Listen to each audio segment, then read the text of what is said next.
Hello patrons, it's Sunday, April 16th, and this is your Cup of Jones. Happy anniversary, everyone! This is my first Cup of Jones, and I'm recording after our 1-year anniversary. We had a lovely anniversary. We did a concert. Thank you to everybody that came out to California, to Los Angeles, to not only attend the concert, but to hang out with us that week. I had a lot of fun events that week. I got invited to a lot more with the Allies. Apologies, had to get right back into work. But I want to thank everyone, obviously, that came out. But thank you to everybody that just weighed in on all of our plans before we did them, during our anniversary week, and after our anniversary. Thank you for people who left comments on YouTube for all of the different videos that we put up from the Easy Allies in concert. Thank you to everybody who gave me some really good advice at the show, and for people who have a lot of opinions and had a lot to say about Easy Allies and what we do. I just want to say thank you because not only are we going to, put that into practice for next year, but we can also, put a lot of these lessons that we have learned from how to treat our wonderful allies coming in from out of state, how to handle people that will unfortunately not be able to attend these events, and how to make all of those people happy as well. And basically, how to deliver entertainment to the masses and still celebrate something like an anniversary. We learned a lot. We did some things that we were happy about. We did some things that we would like to do differently. And not only can we put those into practice next year when we begin year 3 of Easy Allies, but we can put them into practice later this year when we're planning some events in the this summer and beyond. Some fun stuff that we have in store that we can take the things that we learned, the excellent notes that we were given by our amazing community, and do things even better the next time. And also a lot of really great well wishes in the comments for Cup of Jones and for our videos that we put up for the concert, and pretty much everything that we did that week. So I just want to say thank you to everyone, specifically in Cup of Jones, that left comments and that said wonderful things about our anniversary. I'm just going through there and writing every question that I find, and when people, say nice things to Cup of Jones, that's okay too. That makes me feel wonderful. So thank you for that. E3 is coming up. It's 2 months away. We will start talking about that, but I just want you to know that that is in our heads, that we are doing planning for E3. Got to buy some things, got to build some things. We have some exciting stuff in store. And but just didn't want to ignore E3. Didn't want to get through all these questions because none of them are really E3 focused, and be like, does Jones realize that E3's in 2 months? Definitely. This will be a 100% feedback episode of Cup of Jones. I'm going to try over the next couple months to change up how I do Cup of Jones, which seems to be always changing up throughout the course of the series. But I realize that if I'm sitting down and I'm recording a Cup of Jones, a lot of times I try to just throw everything in the kitchen sink into an episode and think okay, I gotta do an editorial, I'll do feedback, I'll do a general update on some of the things that we're working on. And I'm realizing that it might be better and it might be easier to digest if I separate those things in 2 separate episodes. So feedback will be its own episode of Cup of Jones. We've purchased a lot of new equipment that I would like to show off, and so I'd like to show some of that stuff and talk about how it's being implemented, and some of the lessons that we've learned, mistakes that we have made as far as technology is concerned, and the steps that we are taking to streamline all of the production output here at Easy Allies. That, to me, is its own episode, and some editorial stuff if I just want to sit down and talk about a concern that I have or some things that I want to address. That seems like it could be its own episode as well. I had a great comment from Kyle Bossman recently, who said, hey, I loved your last episode of Cup of Jones. It was like 15 minutes long, so I could actually watch it. So if there are some of you out there that are lovely patrons that contribute to us, but don't watch Cup of Jones because sometimes it's just too darn long. If you hear me talk about feedback at the beginning of an episode, that will be a long episode that will likely be more than an hour. I think this is more questions than I've ever had for one episode of Cup of Jones, so I will get through them as fast as possible, but I think we're going to be here for a while. So that if I have an episode where I talk about some fun behind-the-scenes stuff, or I have an episode where I do an editorial that I would like all of you to hear. Hopefully you will hear that. And if you're just curious about Q&A, you can jump to a feedback episode like we're going to do right now. Here we go. Sven thinks that people should donate more money instead of gifts, I feel. Their places are going to fill up with so much stuff, yet they need the money to make EZA bigger. We can use the money to make EZA bigger. I'm certainly not going to say no to more financial support, but as I commented on the last episode, yeah, presents are a funny thing. There is, at the same time, a gift or a prize or something like that can also have value, because it also, you know, ties in. You look at the amazing people who built Uneasy Alliance, you know, our video game that turned into a wonderful tournament stream that we did. You have Dark Knight 774, who loves to see us battle to the death over, you know, prizes that he sends in. And so there are opportunities that we get. Of course, you know, I don't want to encourage our fan base to like dictate all of the content that we're doing throughout the week. We'd still like to do a little planning on our end to produce stuff for you. And so sometimes we get a little nervous where it's like, well, we got a lot of stuff coming in that's, okay, here's, you know, like we started to get presents now that have like rules. It's like, here's what you open first, and then once you open it, here's what you do with it. And then once you've done that, here's where you put it, and then here's how to take care of it. And then, you know, it's like instruction booklets for getting presents. And so presents are good and can be constructive and can be something that does make us bigger, something that does, you know, help us produce the type of stuff that we want to produce. So thank you to everybody. I don't want to discourage anybody that is sending presents, that they should, you know, utilize those resources elsewhere. But thank you, Sven, for your comment. Adam wants some new faces. I know you've answered questions about collaborations before, but I'm disappointed none have happened yet. Please understand I'm not putting this all on you, but the other allies too. Collaborations are a great way to extend the brand to new horizons and get new fans, patrons, and apart from the YouTube stuff with Keeley, which was great by the way, there hasn't been anything. Adam, I think that's a little bit harsh. There have definitely been collaborations that we have done. We just did a Black Sails episode of Hubris Syndrome with Luke Arnold, who's a big fan of Easy Allies. We have definitely had guests that have come in on our group stream. Actually, we just started new, and I believe this question came in before we made this announcement, but we've just started two new shows. We have specifically a Nintendo podcast, Friend Code, which is produced by Mr. Michael Damiani. And we have the Easy Allies Film Podcast, which is produced by Mr. Ian Hink. Both are going to be geared towards bringing in new people. If you have not seen the film podcast yet, Ian has a special guest who I don't believe has been in any other previous Easy Allies videos. And Damiani has stated that, as he's done on Zelda Talk before, which is a show that he does for us, he wants to bring in other people, other opinions. I think what you're talking about more specifically is Easy Allies and Mega 64 get together, Easy Allies and Screw Attack get together, Easy Allies and Funhouse get together, Easy Allies and Kinda Funny get together. You know, seeing one group get together with another group. And I agree with you, that is something that we should be doing more and more. One of the problems is a lot of the groups that I would like to work with are not in Los Angeles. And so it's tricky to plan an event where we're going to leave Los Angeles and go to their city, or to try to take advantage of them whenever they're coming into town to do something else.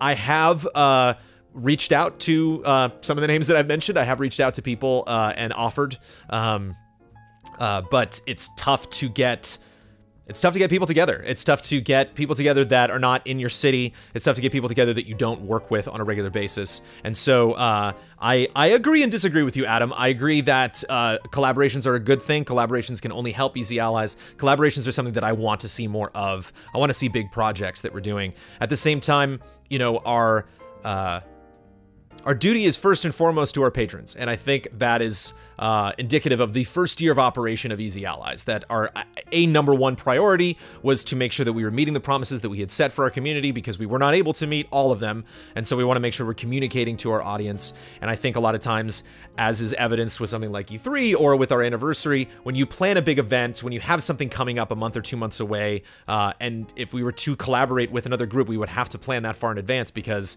if they're out of town, we got to plan who's paying for their travel, where are they staying, what are we doing all those days, are we really maximizing the amount of time that those people are in town. That can kind of just, you know, you can kind of get swept up in it, and then, you know, that week is over and you kind of look back and you're like, oh no, I didn't get any of this other stuff done, you know, Cup of Jones, things that I'm working on reviews, I'm working on other events. And so a lot of times when you're playing catch up and you're trying to work on things, you don't want, you know, something like a big event to get in the way. And especially this summer, because there's so many events. You got PAX and E3 and Comic-Con. So I'm not saying those as excuses, and I'm not saying those as reasons why we won't be doing collaborations, because it's something we certainly want to do. But it's not as easy as getting somebody on the phone and then you just go run somewhere and do something. We want to make it worthwhile, and we want to make it fit into our schedule and fit into other people's schedules, and that's really tricky. And that is a skill that we, admittedly, that I will not speak on behalf of the rest of the allies, but that I need to develop, and that I will be working on in year 2. So thank you for keeping me on my toes. Sebastian asks, I know that games are coming out all the time. Lately it feels like we've had more games than ever before. We always look forward to what games are coming next, and we almost forget to look back. but when would you consider a game old? When is it okay to talk about the story on a deeper level, aka spoilers? And when does a game count as retro in your eyes? I think it's either a month or a year or a decade. I think in order to call a game retro, I think that's about a decade. That is usually my barometer for retrospectives. That if somebody comes to me and pitches a retrospective, I think back, well, how old is it? And if it's younger than 10 years, and there's only been a couple of games, that's not very interesting to me because so much of the video that you're going to be explaining to a person, they probably experienced themselves. And even if they hadn't played that franchise, they probably had a friend that played it or maybe watched videos about it or something. And so it's very rare that like, oh yeah, I forgot about that. This video is really interesting because all that information had just leaked out of my brain. You know, if a game's like 5 years old, it probably didn't. You probably remembered that. I don't really know if there's ever, I mean, in my line of work, I don't know if there's ever a good time that you can just spit out spoilers at something. Maybe after a year, you can be a little more comfortable with it. It's been about a month since The Legend of Zelda Breath of the Wild came out, and actually, the boys came over today to shoot Frame Trap, and as they were all leaving, I grabbed them and was like, okay, all of you have beaten Zelda, right? Because I'm frustrated with this one part, I'm stuck here and I don't know what to do. And so I knew it was about a month out, so I knew that I was still gonna be careful with spoilers. I didn't want to just rush and yell something at them in case that I was incorrect. But I think it was safe to assume that they had progressed further in the game with me, if not had already beaten it. So I think if you know somebody's interested in a game, a month is a good span of time. But if you're just grabbing a random stranger or you're just yelling something at a convention and you don't know the people that are around you, you never know. I don't think there's ever like a safe time because, as you stated, there are lots of games coming out, and there are lots of games, amazing games, that came out in 2017 so far. And so I think it's very understandable that even if you are really invested in something, you don't have time to play it because you're really invested in 8 things that are coming out at the same time. So hopefully that answers your question. But an interesting point, because I don't think there's really, I don't think there's a law. I don't think there's a set rule. I'm curious what you think. Whammy Time 91 thinks that looks like a comfy office chair you have there, Jones. May I ask what kind of chair it is? I'm assuming you're speaking about the blue chair in the back there that Kyle likes to use for the Easy Allies podcast. We are working to not use that chair. It's unfortunately, you enjoy it, and I'm glad that you appreciate the chair. It is a cool chair. It's from my parents. It was at my parents' house. It was in storage, and so when we moved into our new home, my parents asked if we wanted furniture, and we got that chair, and then bought a chair to put in the house that replaced that, and then that chair moved out here, and then when Easy Allies moved in here into the garage, to this outside weird production studio that I have, we had the chair and we thought, hey, the chair looks kind of nice, and you know, we used it in our Easy Allies Assemble video on YouTube, and Kyle's been using it for the podcast. But I don't know what type of chair it is. I do not know where it was purchased. There might be a tag or something like that underneath, but I have not looked. Kaitis wants an update. When you said that you guys are needing to hire an editor, I remembered that you were trying to train Huber and or Ben to edit. Have they given up, or do you need another video editor on top of them knowing how to edit?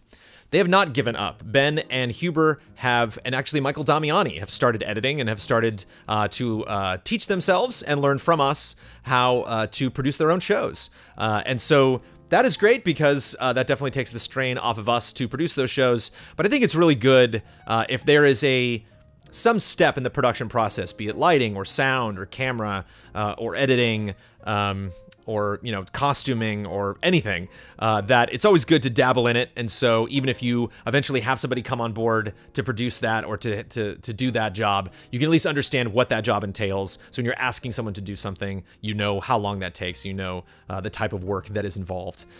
So even if we had those guys working on their respective shows, we still have stuff like community comments. We still have stuff like our podcast that I hope I don't edit forever. There's still some things that I would like to hand off to other people so I can do more things like, you know, managing events and making sure all of the allies have everything they need to produce the stuff that they want to produce. So, yes, to your question that they are still doing it, and yes, I need another video. I would like another video editor on top of them knowing how to edit. That is, it's not a demand. It's not something, you know, we're able to produce the stuff that we're producing, doing it all ourselves. But it would be nice to bring in somebody that I wouldn't be tasking that person with being like, you need to make these videos as amazing as possible. It's like, these are videos that, you know, serve us, serve our community, and it would be awesome if somebody would just come in and handle that stuff. Keep in mind, it's not something that I want to rush. I don't want to bring somebody in, just, it could be anybody, and I'll throw the podcast at you. Like, I'd want it to be organic. I'd want it to be somebody that, you know, is local, that feels like they belong, you know, in this community, and that is willing to do the work. And it is very far from being on the top of my to-do list right now, because I am able to handle the production of all the things that we're working on. As far as I'm concerned, you might have other opinions, but thank you for that update, and kudos to Mr. Mike Huber, Michael Damiani, and Ben Moore for taking on the huge challenge, but ultimately rewarding challenge, of learning how to edit video. Matt likes gifts. About opening gifts on live streams. If you think a newcomer would find that weird, have you considered maybe breaking out the gift opening into its own separate video that you just post on YouTube? Maybe monthly or bi-weekly installments. Downside, current gift givers may have an expectation to see it live on Twitch. There's that. We do enjoy it being part of the group stream. What we've started to do is open gifts, if we can, at the end of the stream, so that if people aren't interested, or if you're just here to watch us play video games and you don't want to watch that stuff, you can bail.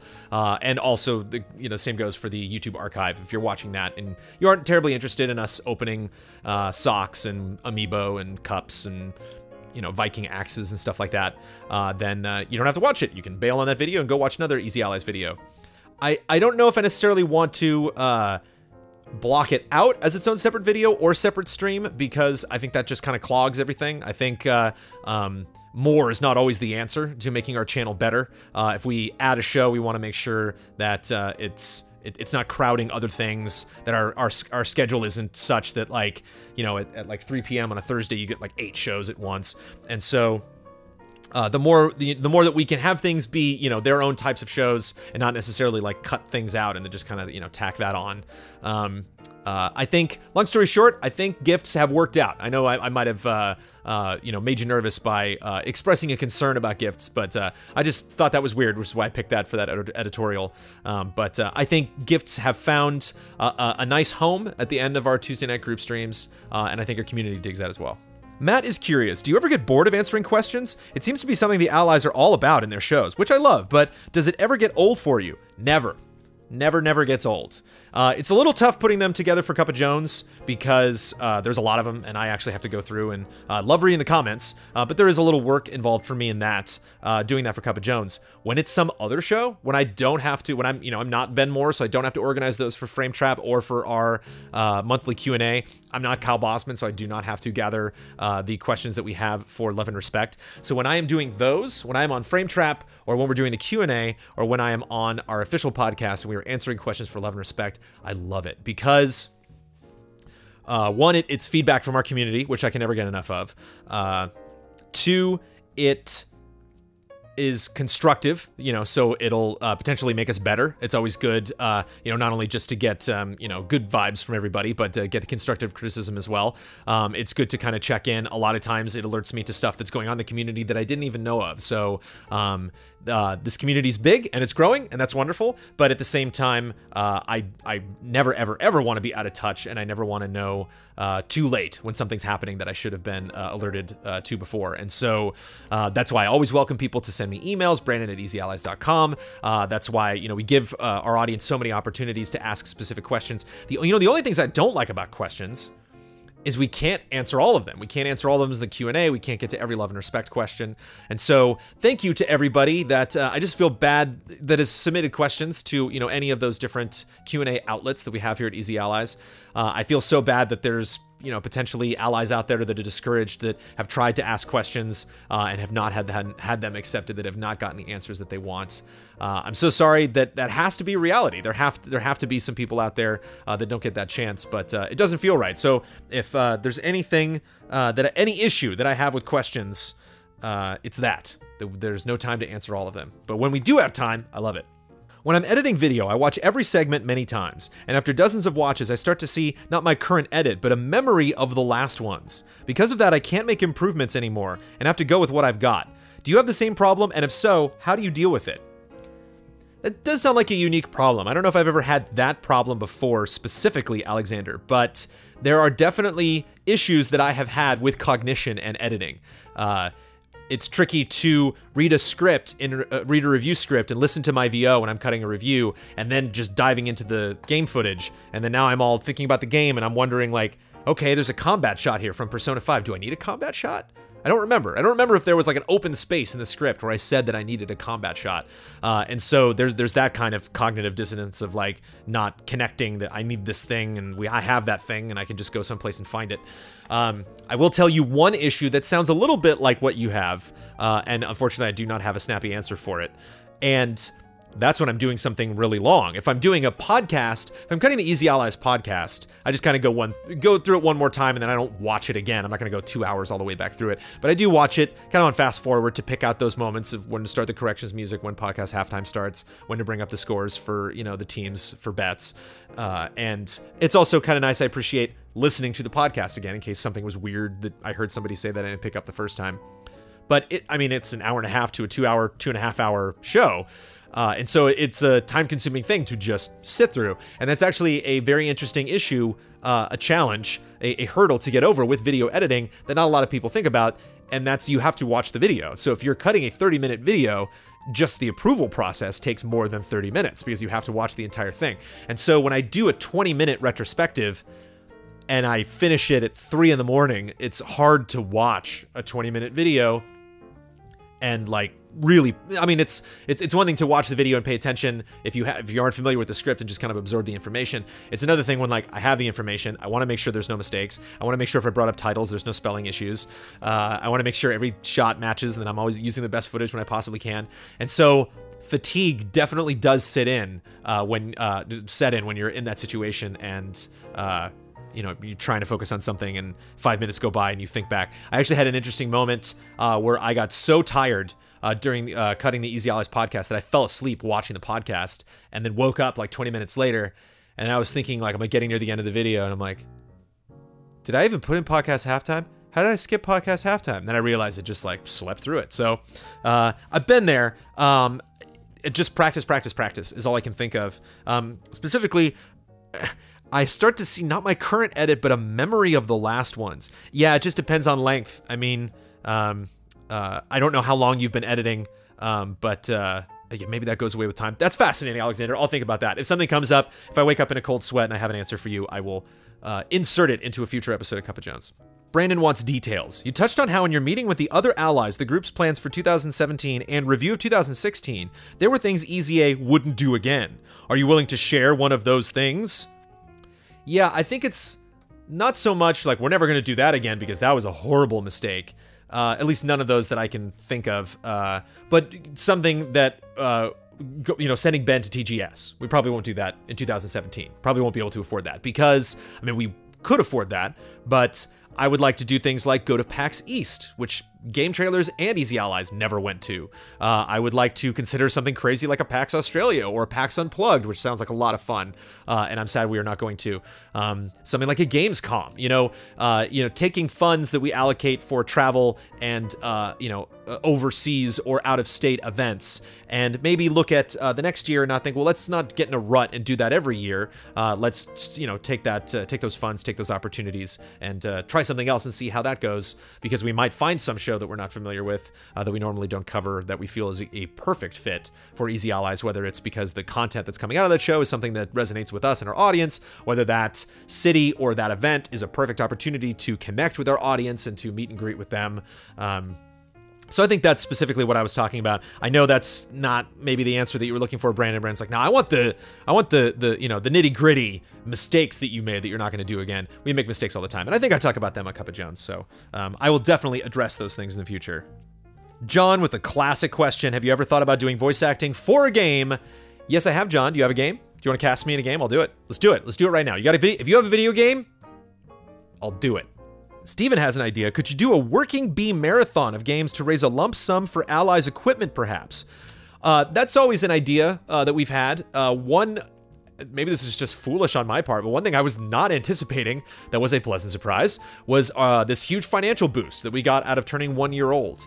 I knew that we were planning our event, and I knew that some things were going to change, that we were going to have new tiers, which we have met, which is amazing. Thank you so much for helping us get there. But it's interesting to have those moments where we're like, hey, we want some more money. You know, we're like, hey, we have this idea and we want some more money. We've been very fortunate to have our community grow, have our budget grow, and then make changes, add stuff onto our workload, you know, go purchase equipment and stuff like that. And so nothing, I mean, the office is really that thing. And it's tough to do, you know, a working bee marathon of games for the office because it is something that I want to really grow organically. I don't want to just rest on all of these people that are donating their hard-earned money to support this thing. Like, I want to get sponsorship. I want to get to a more comfortable financial place by the time we get to that office, by the time we really meet those big financial goals that we want to get to. If there's a piece of equipment that we want, that we really want, that we think will help us, that isn't just like a luxury item, but is something that will replace something that is non-functioning, or a piece of equipment that is just not doing what it's supposed to be doing. It's not really that tough for us right now to just kind of like grin and bear it and take, you know, some of our salary money and put that into a production thing and go out and get more equipment and just get, we'll all get paid a little bit less that month. And we've been budgeting for that stuff. Case in point, the end of our 1 year, we had a nice little bump for that 1 year, and so we were able to take that and then put that money into more equipment. And so it was less, that equipment is very useful, that equipment will make our stuff better, but it's not, we don't want to come from a position where we're like, we need that. You know, like, we deserve to be better. We deserve to be that good, and therefore you should give us money. I think it is up to all of you how much you can give, how much you're willing to give, how much satisfaction you get out of giving us a certain amount, and then every day that we wake up and see what we are given, we will make the most of that. If that might change, if there are specific goals, like I said, the office is the big one, but if there is a piece of equipment. But, I mean, I look at something like the end of 2016, and the big thing for me wasn't necessarily, you know, needing capital to buy all sorts of fancy equipment, but those YouTube subs. If we didn't hit 100,000 subs on the end of our 1 year, I was definitely going to want to do some kind of a marathon, some kind of telethon to like get people out there and get people, you know, encouraged people that don't know about us, that maybe, you know, are on the periphery of our community, to just get in there and hit that sub button, because that will open some doors for us, and it has since we hit 100K. Some pretty awesome things have happened. More news about those later.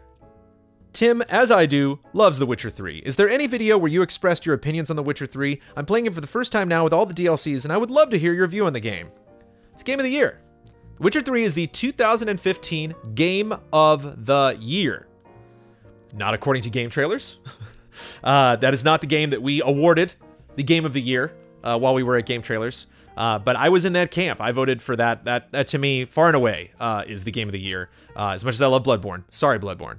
But the award should go to Witcher 3, but hey, all's fair in love and goatees, and we lost that fight. But I could go on and on and on and on about The Witcher 3. I've talked a little bit on, we had our spoiler cast about Horizon. I can't remember if I brought up Witcher 3, but a lot of the issues that I had with Horizon were because Witcher 3, to me, proved what you could do with side quests, that it's not a matter of making side quests more interesting. I mean, that always helps, you know, if you can give me a weapon that I've never used before, or you put me in a vehicle or something like that, or just some kind of cool mini puzzle game or something, like, oh, that was neat, you know, that side mission wasn't as simple as going and picking something up. Obviously, there's like, you know, the fetch quests that we hate, escort quests, there's all these type of side missions you're not supposed to do. But the side missions were, you know, fairly straightforward in The Witcher 3. There was like a detective mode, you know, his sense that you can go into, that it's the footprints are right there, and I'm gonna follow him, and I'm either gonna find a person that I'm gonna have to convince or kill, or a monster that you know, I'll have to take out and bring its head back into town. So what you were actually doing wasn't that like unusual. They didn't shake up the format a lot. It was just that the characters were so believable. So I found myself at one point in Witcher 3 talking to a little kid whose dad was in prison or had an older brother or something that I had to go find. And I remember just marveling at this, you know, looking at this kid talk and being like, I care about you. Like, I actually am invested in this. And so much of Horizon Zero Dawn, I was not outside of the main core storyline, outside of the things that Aloy herself was searching for.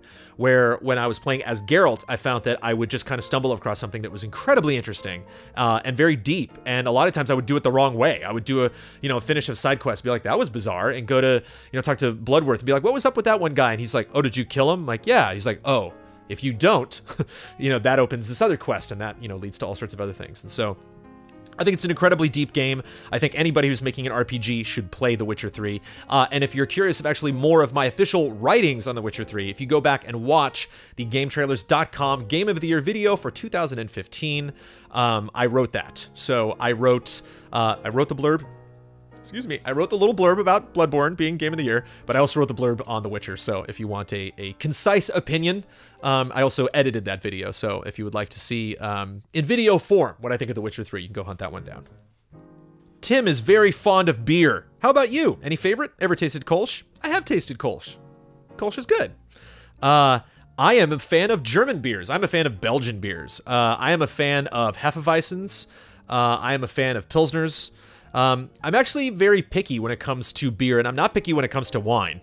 I favor red wine over white wine, but if you have a nice red wine for me, I will probably enjoy it. I can drink that. Whereas there are some beers, I'm not a big fan of hoppy beers, which, no offense to people who like hops. That hops hit my palate and nasty things happen.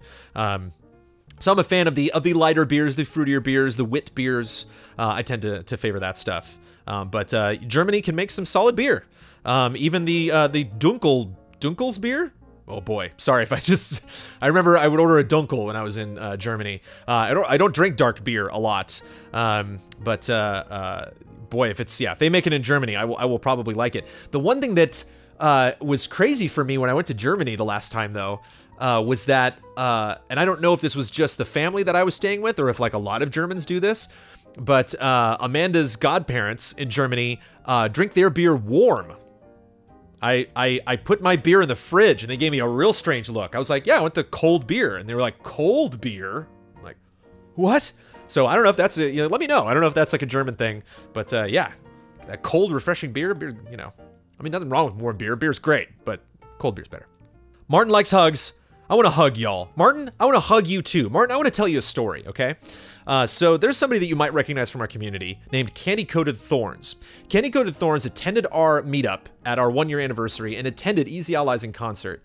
And I'm walking around and I'm setting stuff up for the show, and I walk right by Candy Coated Thorns because Candy Coated Thorns and I have never met in person.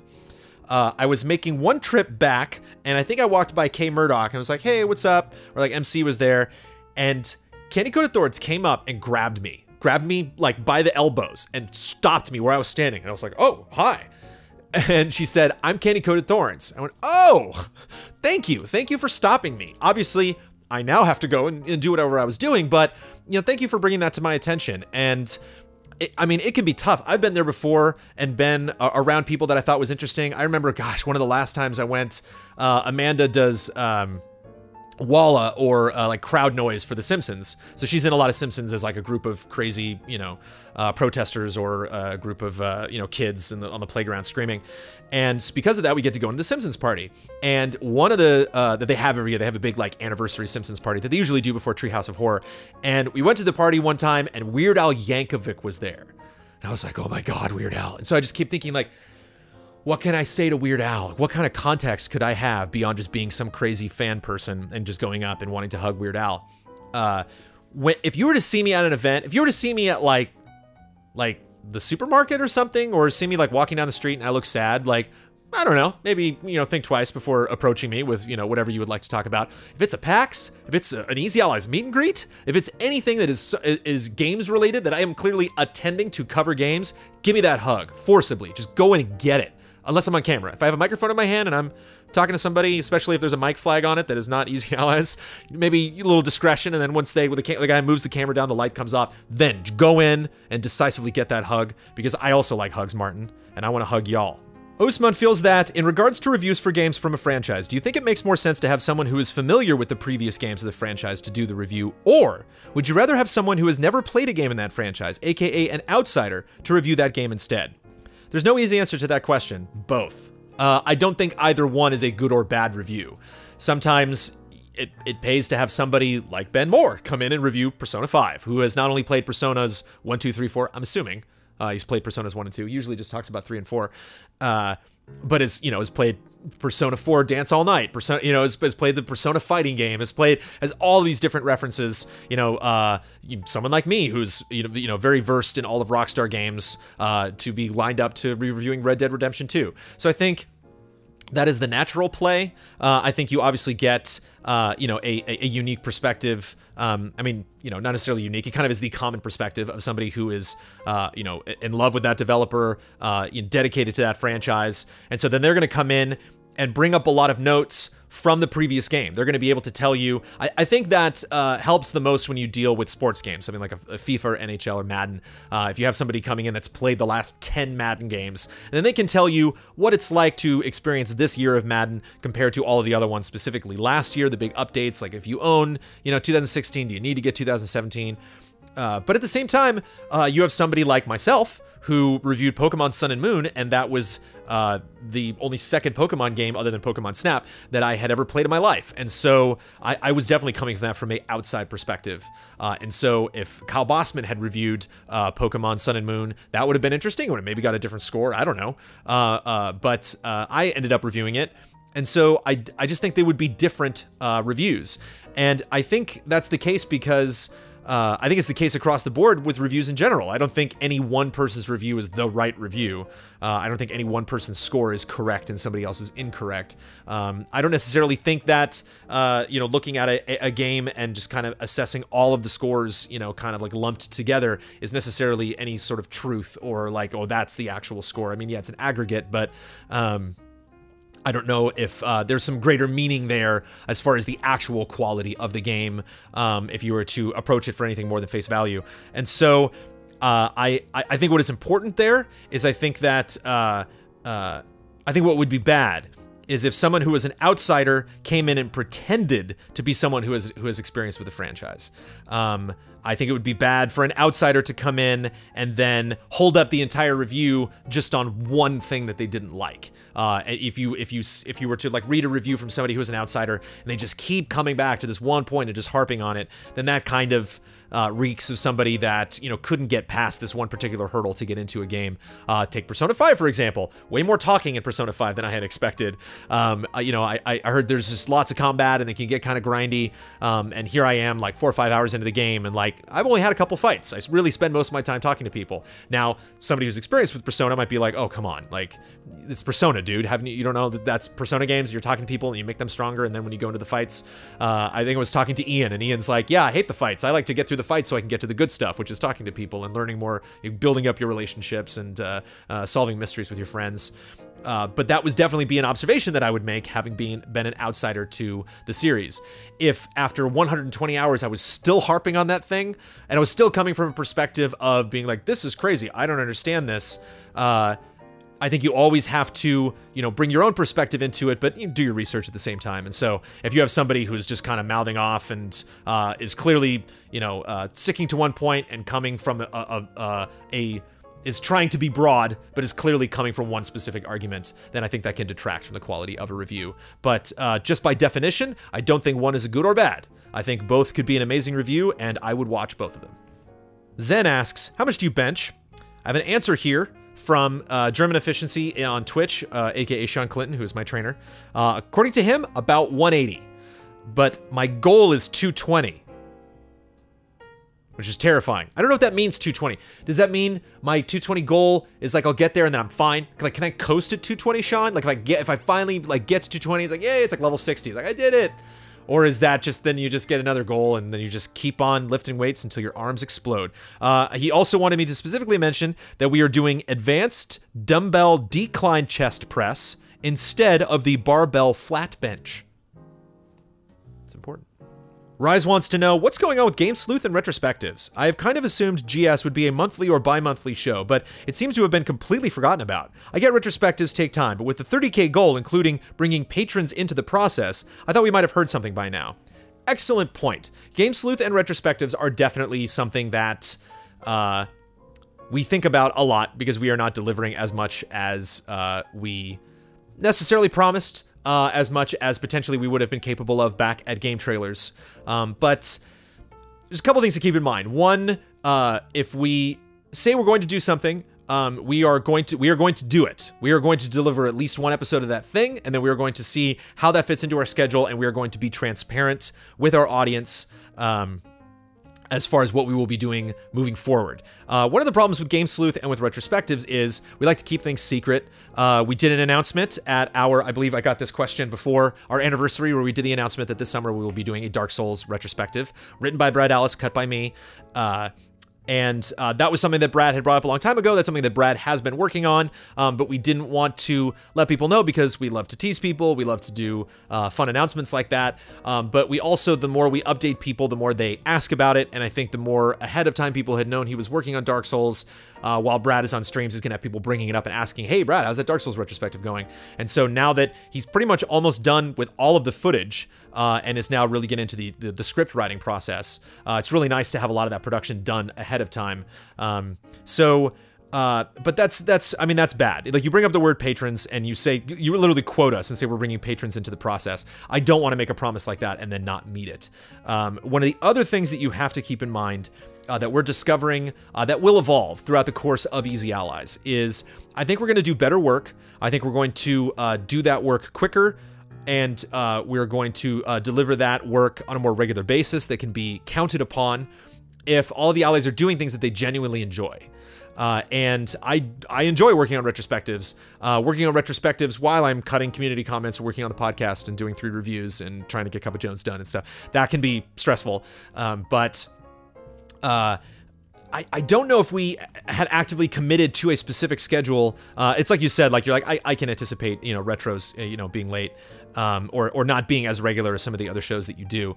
But one of the things, like I said, that we're finding as we get further along with Easy Allies is coming to terms with a general understanding of what we do enjoy doing, and what we might want to change or might want to evolve to be more in line with stuff that makes sense with our new production schedule, and makes sense with things that we can be more generally excited about doing, and that we can fit more into our timelines. Not to use the word timeline in this context, but and so, long story short, it's kind of a long-winded apology. I'm sorry that we have not delivered more episodes of Game Sleuth and retrospectives. Michael Damiani is the producer on Game Sleuth. I am the producer on retrospectives.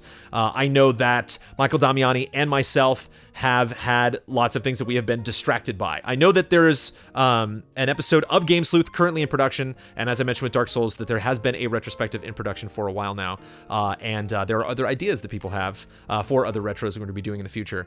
But the problem is, exciting things come up and get in the way of these other things that we want to do. And so we have viewed things like Game Sleuth and retrospectives as a goal that we had on Patreon, but as something that we were going to be delivering when we basically were able to muster the time to do it, because while that is that 30K goal, and that is an incredible goal, there's all of the milestones leading up to 30K that we do kind of want to meet in that order, that we do want to make sure that we take care of the bottom rung for the majority of people that are signed up for that one tier on Patreon. That doesn't mean that we think about Game Sleuth and retrospectives last. It just means that if we want Easy Allies to be a thing that survives for years and years, that is something that we just want to be very honest with ourselves with what we're able to produce. And so the biggest point, Rise, that I'm going to take from this comment is that not necessarily is important to be producing more of these things, not necessarily important to beat ourselves up to do way more than we're capable of doing, but it is certainly important to communicate that to you. And so I don't know. I'm curious if you would be okay with just knowing that something like that is in production. Like, I know Damiani doesn't want... I don't think Damiani's even told me what the next Game Sleuth episode is about. Now you know what the next retrospective is about. There is another ally that has expressed an interest in doing a retrospective, and I, depending on whenever I have time to do it, would like to produce a retrospective solely by myself. I don't know if telling all of you that now has then gotten me in trouble because people are going to keep reminding me, hey, Jones, remember that retro you said you want to do? Or if that's something that you appreciate, thanks. It's just nice to know that you're working on that. I don't necessarily need the specifics, or if it is specifics that you're asking for. So that'll be my big takeaway from that question is not necessarily what we can produce more of, but how we can communicate that more clearly to you, our audience.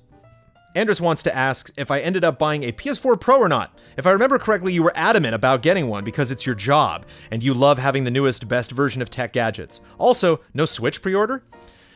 Yeah, so I didn't pre-order the Switch because I knew other people... I knew I wasn't really going to be playing anything that first week. Like, I knew Damiani was going to be playing Zelda. I knew... I mean, obviously, you're like, what, you're not going to play Zelda? Like, I am now playing Zelda, and it's great, but... I knew so many other games were going to be happening. I knew Horizon was going to be happening, and I was probably going to be reviewing that.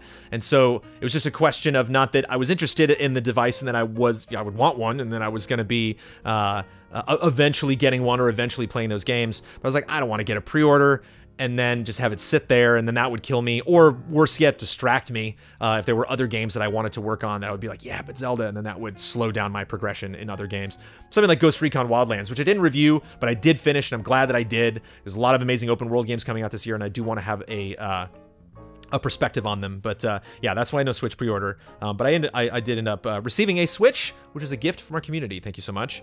And but the PS4 Pro is not. The PS4 Pro that I am playing on is the official Easy Allies PS4 Pro. That was purchased using Easy Allies money, so that we would have a PS4 Pro here, so that if we do streams that we're playing on a PlayStation, that we are playing on a Pro here, and that if I purchased it using the Easy Allies money for Horizon Zero Dawn because I knew I was going to be using it specifically for work purposes for a review.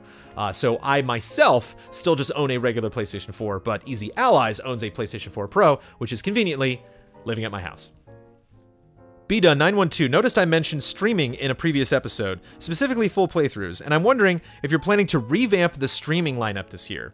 BDUN brings up a really good point, and I've had some people address this to me, and whenever we put together a streaming schedule, we just kind of reach out to all of the allies and say, what do you want to stream? And they, you know, will respond with stuff that they're interested in, and sometimes it's perfectly in line with stuff that we feel that we want to cover. If there's something that we haven't reviewed, if there's a game that I'm curious about, and I see an ally, you know, bring it up and say, I'm going to get into this game on a stream, it's really great because that really fits into, it helps us cover as many games as we can possibly cover, you know, just being the 9 of us. And so I appreciate that. But at the same time, sometimes unbeknownst to us, because we're all focusing on different things, the stars can kind of align in a weird way, and we all end up focusing on one particular genre at one time. I saw some people complain recently that we've been very JRPG heavy, which I know some of you watching this video might be like, hey, what's the matter with that? You know, but like, there's nothing inherently wrong with that. It's just nice to be as diverse as possible. It's nice that if you check in with different allies, that we're focused on different things, and so that you can get a sense of variety from us, and that you don't just look at Easy Allies and think, well, yeah, they only like those particular types of games. I know we're already, you know, not focusing on sports games as much as I think, you know, your average video game outlet should. And so there are no specific plans to shake up our streaming schedule the way it currently is, but that is something based on user comments that I have been more aware of. And then if I see some of those issues popping up, I will address them with the allies. So thank you. BDUN912 continues. I'll be honest, when I hear you saying the next step would be to hire someone new, that makes me a bit nervous. I can see why that could be, but I think a lot of us assume we are working towards everyone 40 hours permanent in an office. If that isn't realistic, or if the money does increase, but some allies in particular are saying they wouldn't have the time, you may want to let us down gently ahead of time. I'm curious if it's an issue of needing more money so people can be full-time, or even if you have the money, it's more of a commitment or time management issue. Commitment is a word that I don't want used inappropriately at Easy Allies. I want to be clear what we are committing to. Something like Easy Anime is not necessarily a commitment. Ben Moore wants to do that. It's a great show, but at the same time, it isn't a Patreon goal. It isn't something that we have specifically asked for money for, and people have delivered the money for us to do that. To me, that's a commitment. To me, that's something very serious that we said, we're going to do this thing. We can't get there without your support. Support us, and then people support us, and then we deliver that thing. When it comes to new employees, the thing that you have to keep in mind is if you're going to build a company like Easy Allies from the ground up, you want to bring in all sorts of different people to do all sorts of different jobs. And unfortunately, in the realm of production, some people are behind the camera, some people are in front of the camera. The problem with Easy Allies, the problem with all of us, is we're all in front of the camera. We're all big personalities. We all want to get our faces out there, get our opinions out there, get ourselves out there. And that's not to say that if we were to bring in other employees that they one day wouldn't be given that opportunity, or that wouldn't be a wonderful thing for them to do as well. But the desire that we have right now is to potentially bring people in so that they can make the jobs that we do have, the time that we are devoting to Easy Allies, just a little bit easier. So I think if we were to bring in somebody to, say, shoot our shows, like right now, there's nobody behind that camera. I listened to how this sounded beforehand. I hope it sounds good, but I don't know right now. Like, there's nobody behind the camera that has headphones on that's monitoring that stuff. Ooh, that person got a little loud. Let me lower those levels. Ian Hink used to do that when we shot GT Live. That used to be something that we could do in the old office because Ian was in that office and Ian was working. And if Ian had a couple hours free, I was Ian's boss and I would tell Ian, hey, it'd be great if you or Don or somebody else could come in and monitor this podcast that we're doing or monitor this live stream or the show. And that was Ian's job and Ian would do that job. Our roles are a little bit more flexible here at Easy Allies. And so if we were to bring in someone to fulfill a specific purpose, that would be so that the rest of the allies could get the most out of Easy Allies that they wanted. I know that obviously we have a commitment to producing content, Easy Allies. All of you have a financial commitment that is self-imposed. Thank you so much for committing yourselves and your finances to assisting Easy Allies. But I can't say that working 40 hours, working full-time for Easy Allies, having Easy Allies be the only thing that any of us do is necessarily what people want. Maybe Don doesn't want that. Maybe Kyle doesn't want that. Maybe Ian doesn't want that. I'm just throwing names out. But like, maybe the best Easy Allies that people can imagine would be to just be getting paid what they are right now and just their level of commitment that they have right now so that they keep options open and that they can explore other things. I want that for those allies. I want that. I want them to always look at their job and to make their job what they want it to be. And so maybe full-time isn't necessarily the answer, I think, for everybody. And keep in mind, this is hypothetical. I'm just throwing this out there. I'm not using anyone as a specific example, but so I think if you bring in other employees, we're not saying you bring in more people. Now we have a 10th ally. Bring in somebody that would be kind of be behind the scenes and would kind of handle some things that we typically, some heavy lifting that we handle right now, that if we were to hand that off to somebody else, you might notice, hey, Jones is a little more rested. Hey, that one show that used to have a crazy wonky production schedule is actually on time now. Hey, that one thing, that live show that they did was a little bit more polished than the last time because we're able to bring in other people and have them support us in specific jobs. People that themselves aren't full-time, but are just coming in to do things that we are doing, that we appreciate doing, that we have no problem doing, but that we were to have someone else do and focus our energies on things that we feel we're better at, that we enjoy doing more, that it will improve the entire experience, not only for us, but for our viewers as well. That's my stance on it. I can't prove it because we have not brought in any additional employees, but that's basically where I'm coming from. Andreas noticed in the Neo review, it started with review copy provided by PlayStation. Is PlayStation the only ones that provide review copies? No, we get review copies from everybody. If you are not familiar with why we do that, that is a policy that Sony has enacted that if they do send us a review copy for something that we're going to be doing, case in point, MLB The Show is a review that Michael Huber wrote that I will be cutting very soon, that you should see very shortly on youtube.com/EasyAllies. That game, that specifically that code that Mike Huber put into his PS4 and is playing the game on was provided by Sony. And when Sony does that, they would prefer us to mention that, to say if we are producing a video, if we are going to a PSX or we are doing a review, that we state why we're doing it, who provided the game, or who provided our admittance into that event. So when you see that, that's not just the people that are providing us copies, it's just the people that want us to say that. Leonard wonders, have you thought about making more art or doodling and uploading it? Leonard really enjoyed my diorama that I did of Dino Crisis. Leonard, I don't want to half-ass anything. It makes me sad.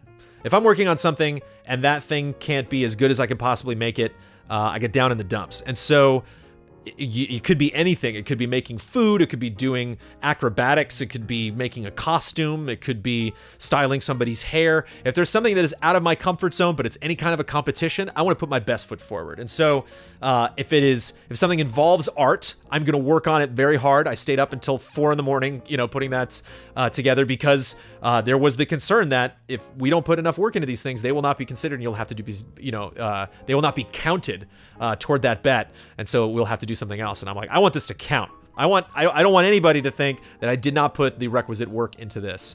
But drawing is something that I don't consider myself good at. It's not something I enjoy just doing, which is why people that make art and send in art, I have so much respect for all of you. Thank you for everyone that does that. Tony is curious if there are names that you recognize both the alias and the real name of, like how there are many real names on Patreon, but not so much on Twitter, Twitch. True. This is something that actually fascinates me. People that are on Twitch and they're on Patreon that call themselves, some people call themselves the same thing, some people call themselves different things. Keep in mind too that because we send out fan mail, we also have access to everybody's email addresses, and so it's fun to like see the username and then see their email address and be like, oh, I see what you did there, or like, oh, that username, which I never understood what that meant, is actually just like a shortened version of what your email address is.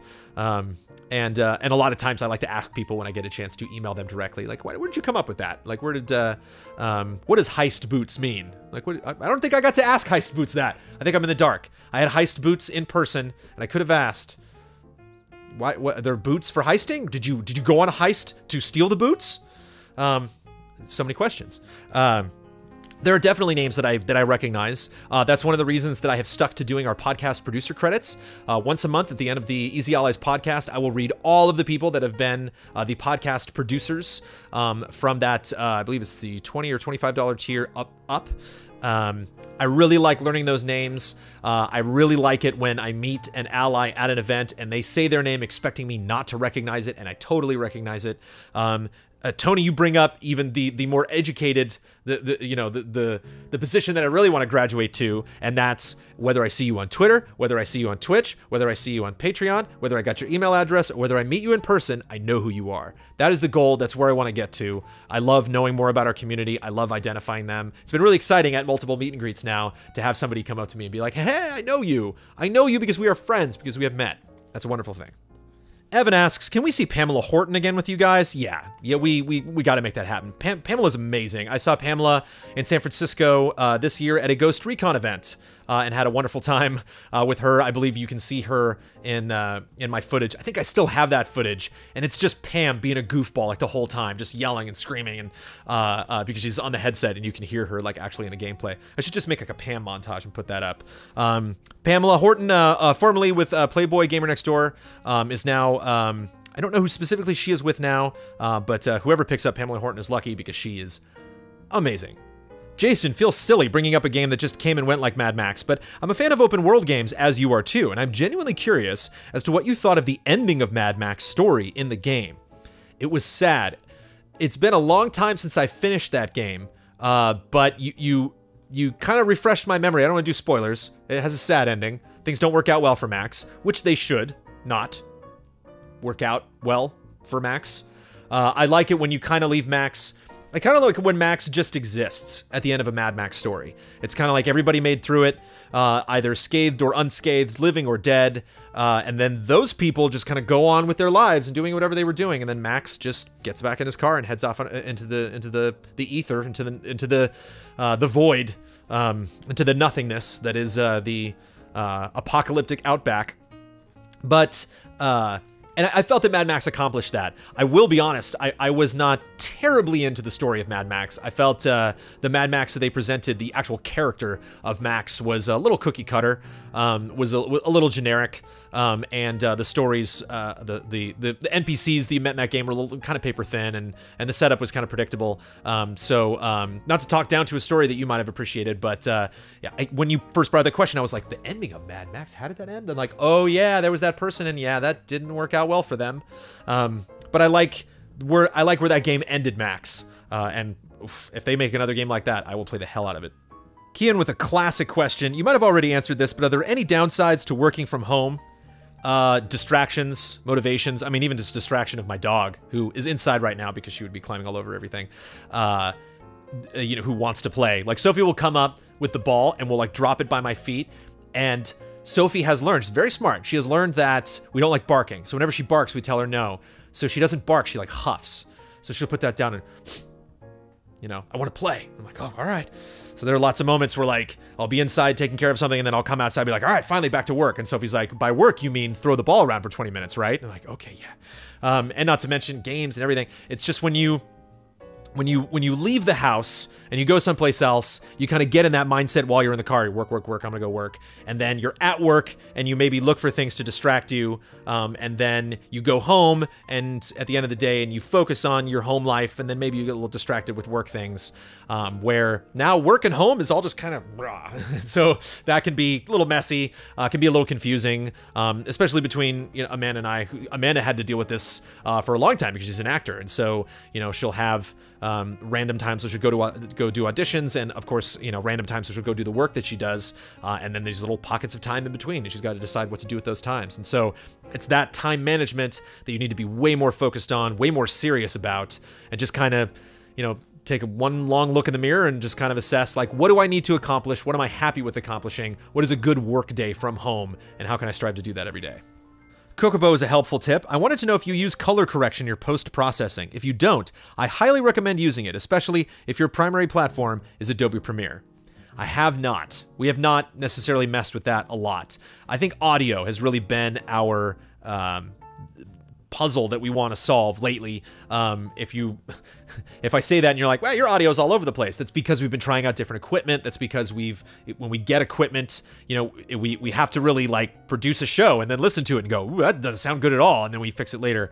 Color correction, though, is something that I do not have a lot of experience with as an editor. Obviously, I'm not going to color correct gameplay for a review because that would be disingenuous to the finished product.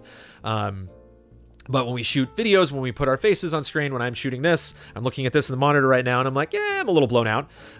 So obviously, color correction is something that we should be doing.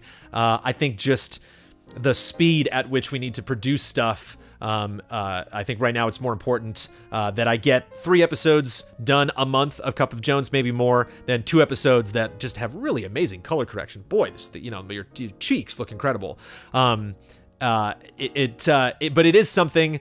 It's tricky because I do consider myself a good editor, but there are things about editing where I'm like, well, I'm not gonna do, like After Effects and titles. I'm not touching that, and I really should, you know, try those things that I'm not good at, and spend more time, you know, working on stuff. Because while I'm not necessarily, you know, it's not gonna keep me up at night, the fact that like the colors of our faces might be a little off during the Easy Allies podcast, but if there is some things that we want to produce. If we do get some awesome sponsored events or something where we would actually go to a publisher or developer and shoot a feature with them, we'd obviously want to make that look as good as we possibly can. Thankfully, Ian Hink is way more knowledgeable about how things should look than I am, and especially with how to make them look the way you want them to look within Premiere. In the first year of Easy Allies, he's taught me a lot of crazy stuff I didn't know. So thank you for bringing that up. Thank you for addressing it. And I agree with you that that is something that we should be doing, and it is something that I should know how to do. Odin has an excellent suggestion. Have you guys considered creating a podcast sponsor tier for Frame Trap? As it is a bi-weekly show that gets around the same amount of views as the Easy A podcast, I think $250 to $300 would be a good range. Odin, thank you for the comment, and thank you for the money suggestion, or the range suggestion. I love it's like, I think it should be there. I think it should be about this. Make it happen. Yeah, that is something that we're a little hesitant to do right away because we didn't know what Frame Trap, necessarily how it would operate, what the format would be, if that would be enough, if people would be interested, if that's something that we could sell to sponsors. But believe it or not, I was approached by a Ben Moore recently who seemed interested in doing sponsorship for Frame Trap. So we are never going to say no to more money, and that is an excellent place for it, and definitely some way that show and Easy Allies as a whole, our Patreon, can grow over time. Again, an excellent suggestion. Thank you, Odin. Nick has got to bring up Buttons again. You mentioned that Buttons won't return because you don't own the rights to any of the old game trailers IPs. Did you ever ask Peer Schneider to transfer your rights for Buttons? If that's not possible, is there a chance of a spiritual successor, or just the return of skits in general, maybe for E3? I don't know what I did to make you think that we don't do Buttons because IGN owns Buttons. That is hilarious. I'm not trying to make fun of you. There's all sorts of possibilities for things that we say to be misconstrued, and for maybe possibly I mentioned something to allude to that. IGN definitely does not own Buttons. Thank goodness. I hope nobody owns Buttons. We stopped doing Buttons because it was just a game trailers thing. There was we were starting fresh at Easy Allies, and we did name our things. It's called Huber Syndrome and not Huber Hype because there was that kind of cloudy question mark area between Defy Media and Viacom and IGN and everybody, all the interested parties in game trailers. We just kind of thought it was safe because we were starting a new brand. Let's just step away from all of that entirely. And if we're comfortable producing the same type of content that we did back then, we'll call it something different. We'll own it. There will be no question. We possibly could have gotten away with things if my trailer scoring show comes back. I'm considering calling it Trailer Score because I think that's a great title for a show. I think we could call it Trailer Score, and that's not something that IGN would come crashing down on us. I have a pretty good relationship with all the fellas over there. So if IGN did own Buttons, I have a feeling I could wrest Buttons away from IGN. I just imagine him just working over there, them just like on the copy machine. Hey guys. But no, we stopped doing Buttons because I was tired of doing Buttons. Buttons is kind of painful to do, and we didn't want anything. We didn't want to tie too much back to what you would expected us to do at Game Trailers. We wanted to kind of reset all of those expectations for what we do now at Easy Allies. And yeah, we will get back to skits. We do skits. We do our bets, and every now and then Huber Syndrome has a skit or two, and or Kyle will put something together. Easy Update does their skits every now and then. So if you like some skits, you can get them from Easy A. But until we all meet at an office on a regular basis, it's not something we're going to do with the regularity that we did at Game Trailers. Quaisnarg likes a good story. My favorite shows on Easy A tend to be the storytelling ones, namely Tabletop Escapades and Fiasco Knots. You guys have a clear knack for story structure. Is there any chance that this aspect of Easy Allies will grow? I would love to see you and Kyle do a video game post-mortem series about video game narratives, and what worked and what didn't. Thankfully, I love it when this happens. Sometimes we get older questions that have worked themselves out since Emerson asked that question. Since this question was asked, I believe, we have produced our first episode of a series that we will get back to whenever we have the time and whenever it feels prudent, called Spoiler Mode. That was initiated by Mr. Kyle Bossman, that we did our first episode on Horizon Zero Dawn, and that was a great relief to not worry about spoiling people because the entire thing is a spoiler. And so we got into a narrative which I thought was fascinating, which I thought definitely had its ups and downs, and really enjoyed, weighing in on that with a couple of the other allies. We have also started Reaction Shots, which is the Easy Allies film podcast, which is headed by Mr. Ian Hink, which will focus more on storytelling than maybe you ever realized something would. From Easy Allies is definitely when I've not been on this podcast yet. I have not watched the podcast either, but seeing the notes and seeing the outlines from Ian's first episode, it's like, whoa, this is going to be a very heady type of show. And I think it's good because a lot of the stuff that we do is reaction based. Events happen, we go, we react. We have a podcast, news happens, we learn about it, we react. And so it's nice to have different things that we do that are a more careful analysis. That's like, okay, we've really digested this thing. Several of us have, and we might like it, we might not. Let's all get together and talk about specifically the story, what worked, what didn't. So hopefully you enjoy those two things, and if you have any other ideas for how we can incorporate storytelling into the work that we already do, then do not hesitate to ask a question or let me know. Utori with the Logan hype. I know that you have stated that you don't think Hugh Jackman is Wolverine. However, I encourage you to watch Logan and reconsider because I truly believe that this is the greatest superhero movie ever made, even better than The Dark Knight. I know it sounds blasphemous, but it's true. Excellent opinion. I thought Logan was fantastic, and let me clarify. I feel like I'll be spending the rest of Hugh Jackman's career clarifying my opinions on Wolverine. Hugh Jackman is Wolverine.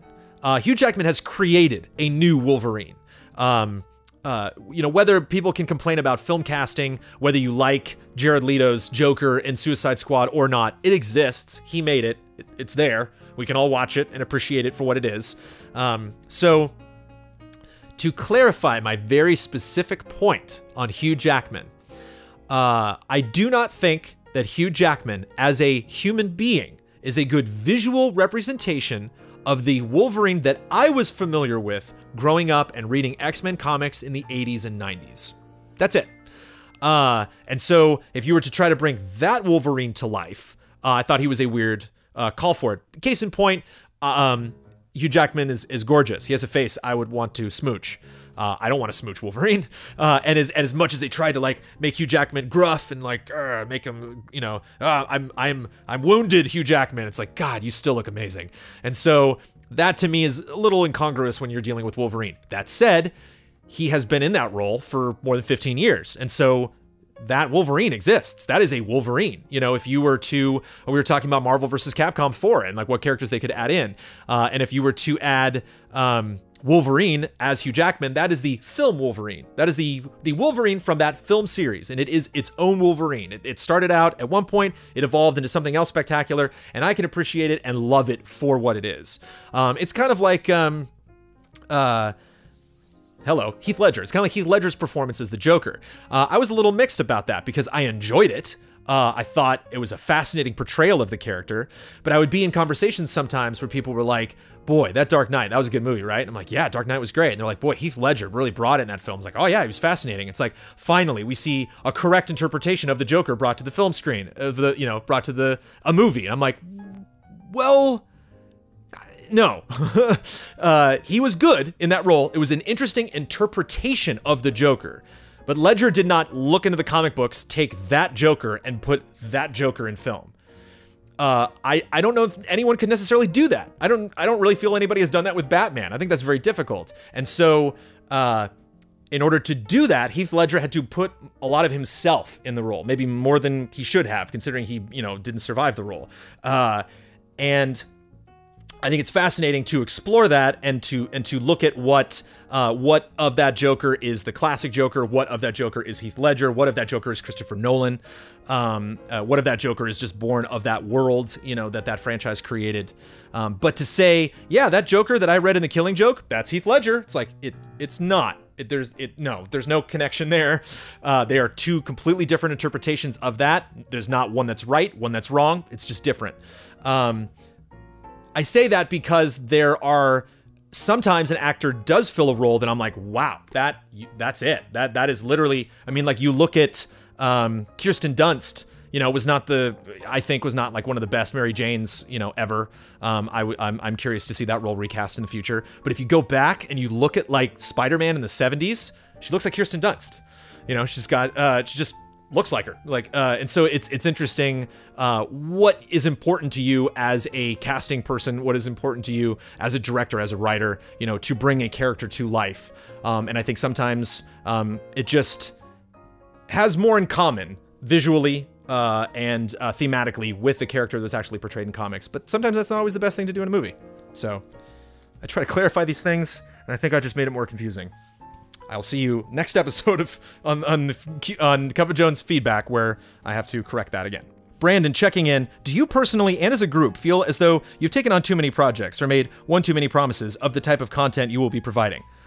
I think that is the nature of this business. That is something that I hate to do. That is something that I will always try to work to avoid. That if we say we're going to do something, we're going to do it. That is definitely one promise that I will make, that if we say something is going to happen, it will happen. It might not happen on the day we said it would. It might not ultimately take the form that you were anticipating. But if we make a promise that something will be produced, we will produce it. Whether we produce that with the regularity that you're expecting, I think it just happens. I think it not only happens by the nature of doing a Patreon, where the amount of money that we make fluctuates, but I think that will change based on this industry. Sometimes I look at months like April, May, and June, and there's just not a lot of games that I am particularly focused on, so I'm going to have a little more time to work on other stuff. January, February, March were not that case. There were lots of games that Jones either wanted to review or stream or just play in his own spare time. I'm speaking of myself in the third person now.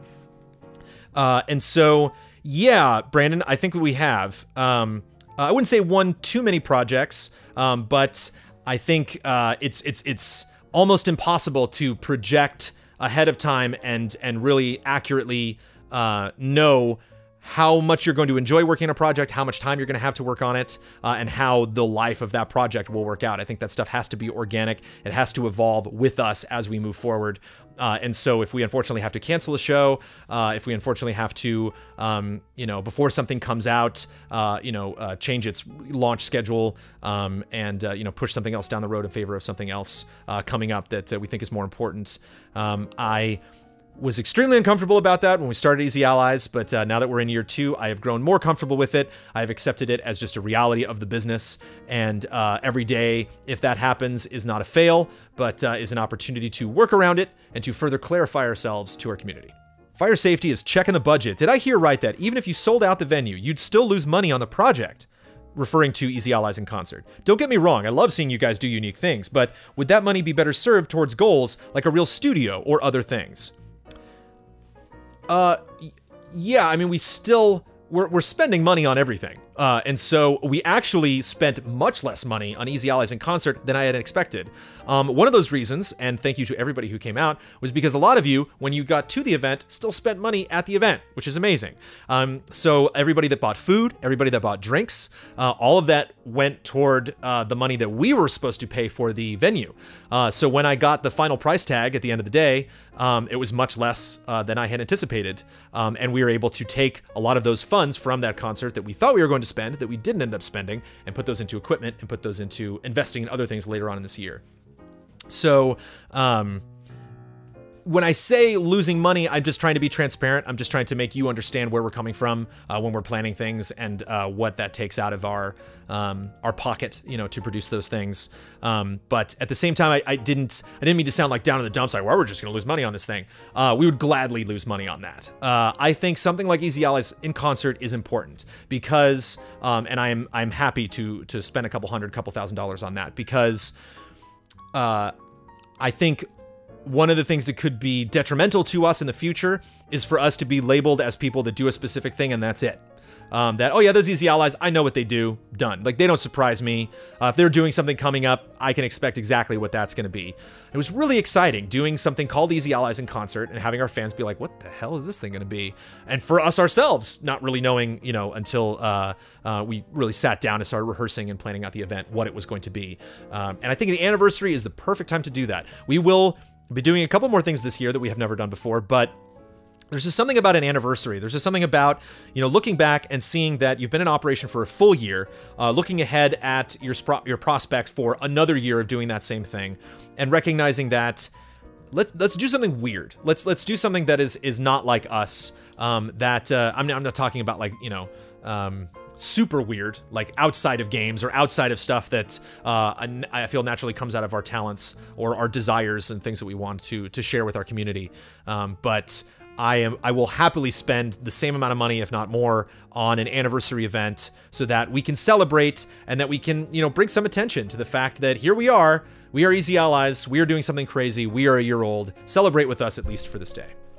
G-Man lost one. I guarantee you this is going to sell out. Ha. It did not. He was referring to Easy Allies in Concert. Didn't sell out. We sold a lot of tickets, but it did not sell out. Alexander noticed in the description you've called your garage the studio. Does this mean that you're not hoping to reach 50K in the near future? No. I'm hoping to reach 60. I'm hoping to reach 100K. I just call it the studio because it's more of a studio now than a garage. So I started calling it the garage at the beginning, and people were like, garage? That's where you park your cars, right? And like, no, I don't park a car in here. It used to be for cars, like back in the 50s when this house was built. But the more we add foam padding to, you know, keep the sound sounding a little bit better, and the more I just kind of look in absolutely every direction and find some other exciting piece of production equipment, the easier it is for me to call it a studio. But that's the only reason why. I am not discouraging any of you wonderful patrons from not upping your pledge to get us to 50K. No pressure. Brent is getting real. In reference to the talk on the last podcast about selling games through Twitch, personally, Easy A taking part in that program would be enough to cause me to cancel my Patreon and Twitch subscription and stop watching and listening to Easy A content. My takeaway from his remarks was that everything is a little dirty, so integrity doesn't really matter. People who are raised on reality TV and Twitch will be able to understand what is and isn't genuine. Jones likes the idea of pushing the audience to see what they will accept. So yeah. I got to answer for some stuff here, but I love this. This is why Cup of Jones exists. This is why I love doing feedback episodes, even though they go for 2 hours, because there's the very real possibility that I will be on the podcast, that I will be on someone else's show, and I will be spouting my mouth off, and I will say something that I think is very clear, and boy, am I being transparent, and isn't this wonderful? And then people come back and they're like, wait a minute, that was kind of insensitive, and you know, I'd like to think that you don't mean this, but from what you said, this is what I think you mean. So let's address each one of these lines line by line. That everything is a little dirty, so integrity doesn't really matter. I don't know if I use the word dirty. Integrity definitely does matter. Integrity is everything. Integrity, at the end of the day, operating as a Patreon and taking, money from people to produce the work that we do, integrity is all that we have, especially producing reviews. Recently, OpenCritic awarded us the most trusted, I believe, reviews outlet out there, and having been in operation for only a year is absolutely incredible, and is something that has tremendous value to us, and is something that we don't want to do away with. But I mean, I do want to comment on the fact that there are always going to be gray areas. Case in point, we talked about retros and game sleuths earlier. There is a little bit, it is a little dirty to withhold that information from you, but it is exciting to get a Dark Souls retrospective trailer. So yes, there were times when Brad Ellis was working on Dark Souls, and then was playing those games knowing we're working on a Dark Souls retrospective, and then would stream or show up on the group stream, and somebody in chat would say, hey, are you guys working on a retrospective? And we would go, yeah, more info on that later. That's kind of a weird gray area. It's like, why don't we just tell you? Why don't we just, the second we start on some project, why don't we just tell you what the next Game Sleuth is going to be? Once Ian had the idea for the movie podcast, why didn't he just rush to Patreon and tell you guys that exact moment? Because we want to make the message understood. We definitely want to make sure everyone finds out relatively around the same time. So we want to announce things when it is opportune, when we are streaming, when we are doing, our anniversary, when we know people are going to be listening. So because of that, because there's always some kind of information that we are withholding for the sake of just making it more interesting, making it more exciting for all of you. That's what I meant by things being dirty. That even if we were to do this, and we were to do it right, how would you know? And I think that's kind of what you're saying, Brent, is that I wouldn't know. It just seems inherently dirty across the board. I don't like it. Never do that. And point taken, message received. But integrity is incredibly important to us. But I do think that there is a nature of things being cloudy, and there being information that we are withholding from our audience for the best of intentions.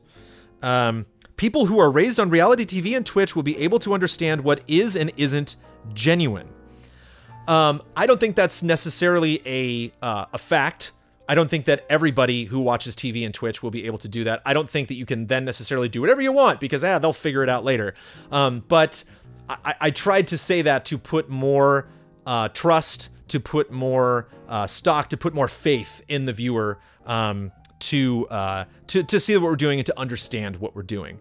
There's lots of stuff that we do that is extremely transparent, that is very one-to-one, is very straightforward, but at the same time could possibly be misconstrued. One excellent point that keeps being brought up is a lot of times when we start streams, we're just like, hey, what's up? I'm gonna start streaming, and it's like, what if that's the first stream? What if that's the first time anyone has ever seen us? We should always introduce ourselves. We should always say, hi, we're from Easy Allies. Hi, I'm Brandon. Hi.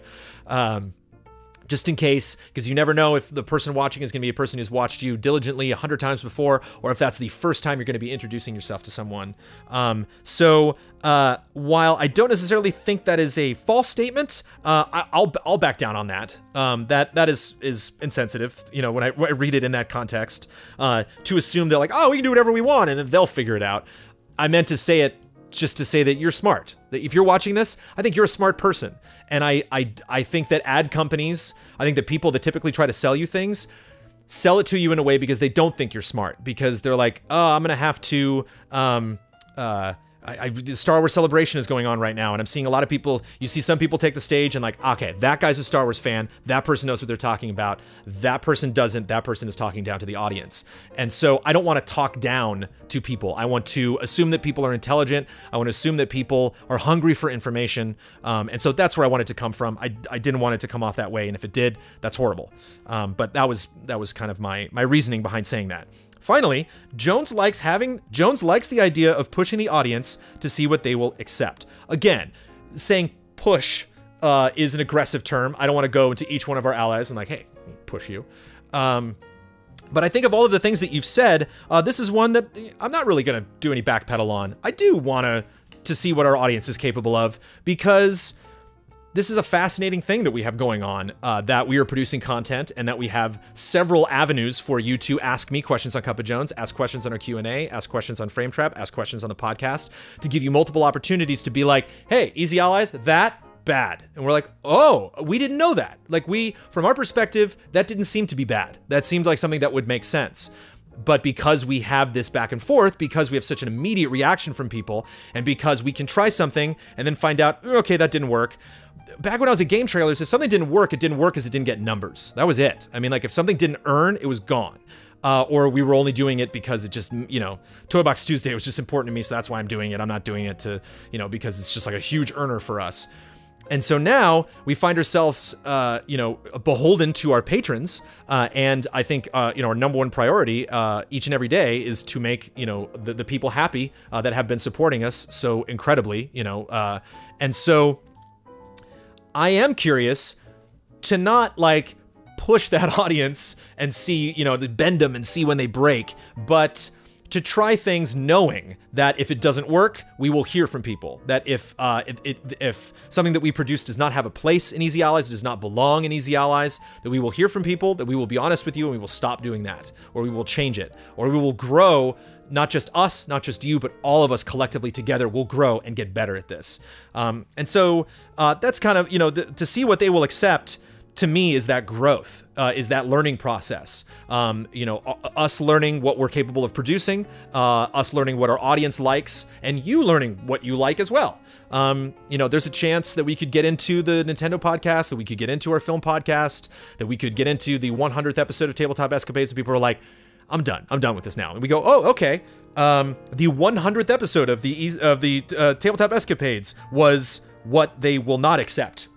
And so it's good to know. And so if I get that information, I'm not going to like kick myself or look back and think, God, doing that show was dumb. Why did we do that? But that's the limit. Good to know. I will mark that there. We will hopefully never make that mistake again. And through that back and forth with our audience, we have learned a little bit more.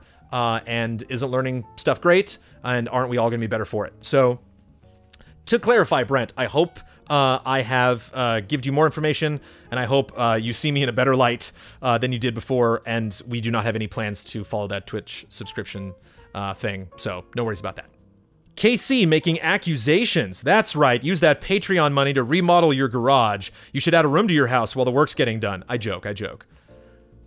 Just to be clear, didn't spend a dime on that booth. The remodel that we did in the back of the house, that was just me with a hammer, and we had a friend come over and help us like take that stuff out, but didn't spend a dime on getting the booth, on moving it in there. Actually, no, that's a lie. Did spend money on the truck rental to go pick up the booth and bring it here. But that's like what, 40 bucks? That's it. $40, not a bad remodel. Seb wants more merch. Was wondering if you would be able to create other Easy Allies Spreadshirt storefronts.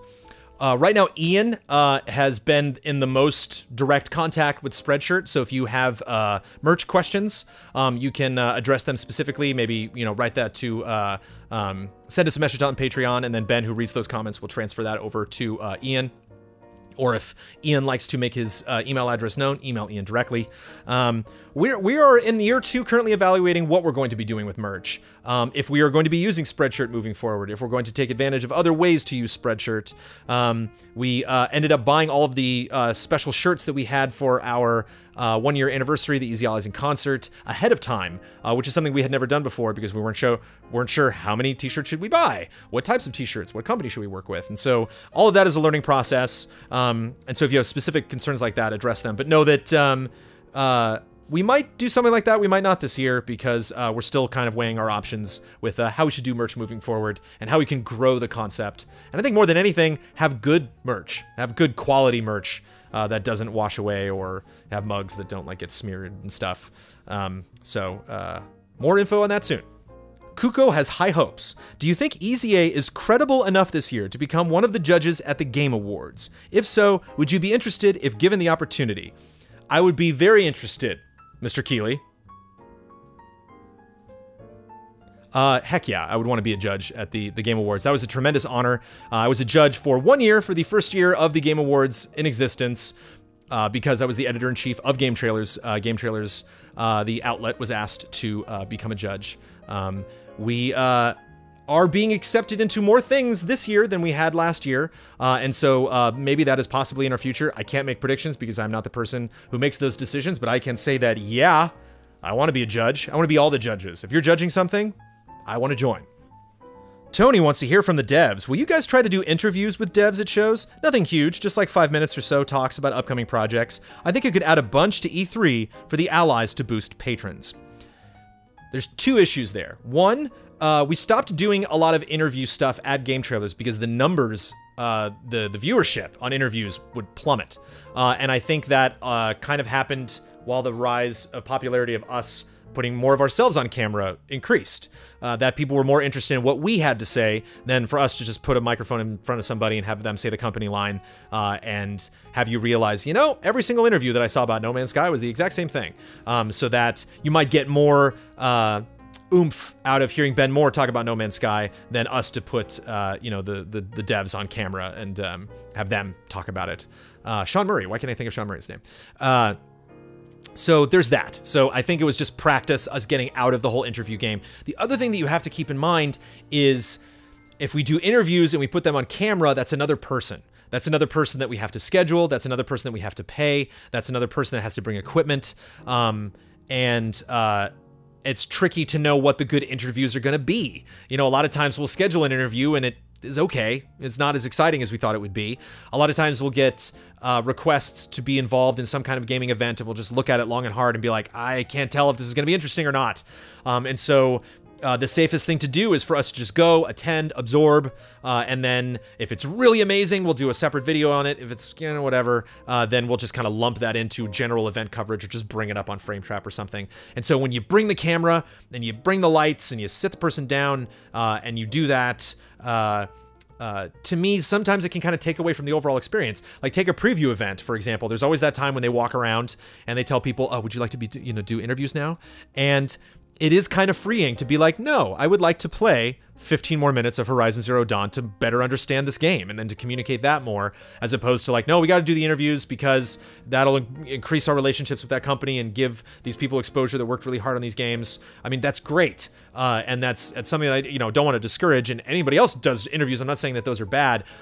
It's just the amount of time that we would put into it, would that really benefit us? Is interviews something that we, you know, will certainly do. Like, I'm really excited to bring back something like a GT Live, some kind of like a weekly live show where I have guests on where I can interview them live and ask them questions provided by our community.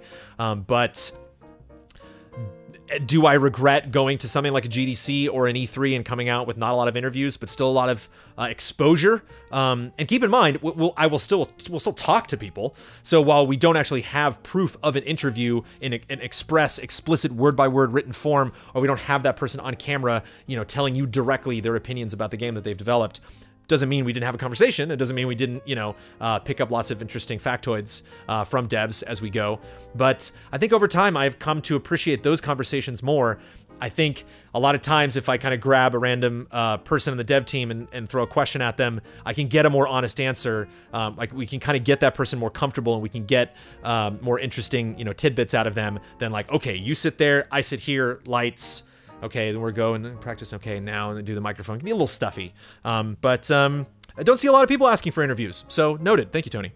Jordan misses the old crew. What are your thoughts on getting some of the LA-based GT alumni in on one of your fortnightly monthly streams to discuss what they have been doing, future plans, thoughts on the industry, and shoot the breeze about the old days? Excellent suggestion. Something that we have done. We have had Ryan Stevens on. We have had John Finger, who used to be an editor at Game Trailers. He has definitely been on a couple of streams. I believe AJ Locascio, who is an old GT alum, has appeared in Easy Update a couple of times.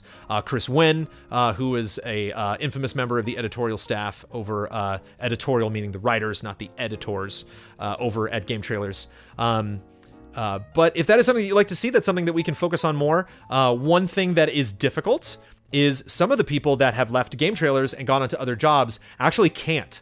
Some people have moved away. Some people are still live in California, but just live far enough from us, and we shoot stuff at all weird times of day. And so even if we do our stream from 6 to 8, they're like, I don't get out of work until 9. And the other issue, which I was not expecting, which is fascinating, not going to mention anybody specifically, some people can't because of their jobs. Some people actually cannot get on camera to talk about video games because their bosses will not let them because they have jobs in places where that's not cool. Like that's not your job to talk to anyone in the video game community about what you do here, even if you're not talking about your job. So that was interesting when that came back. I was like, oh, that's a pretty valid excuse for not being able to stop by. And like I said, some people moved.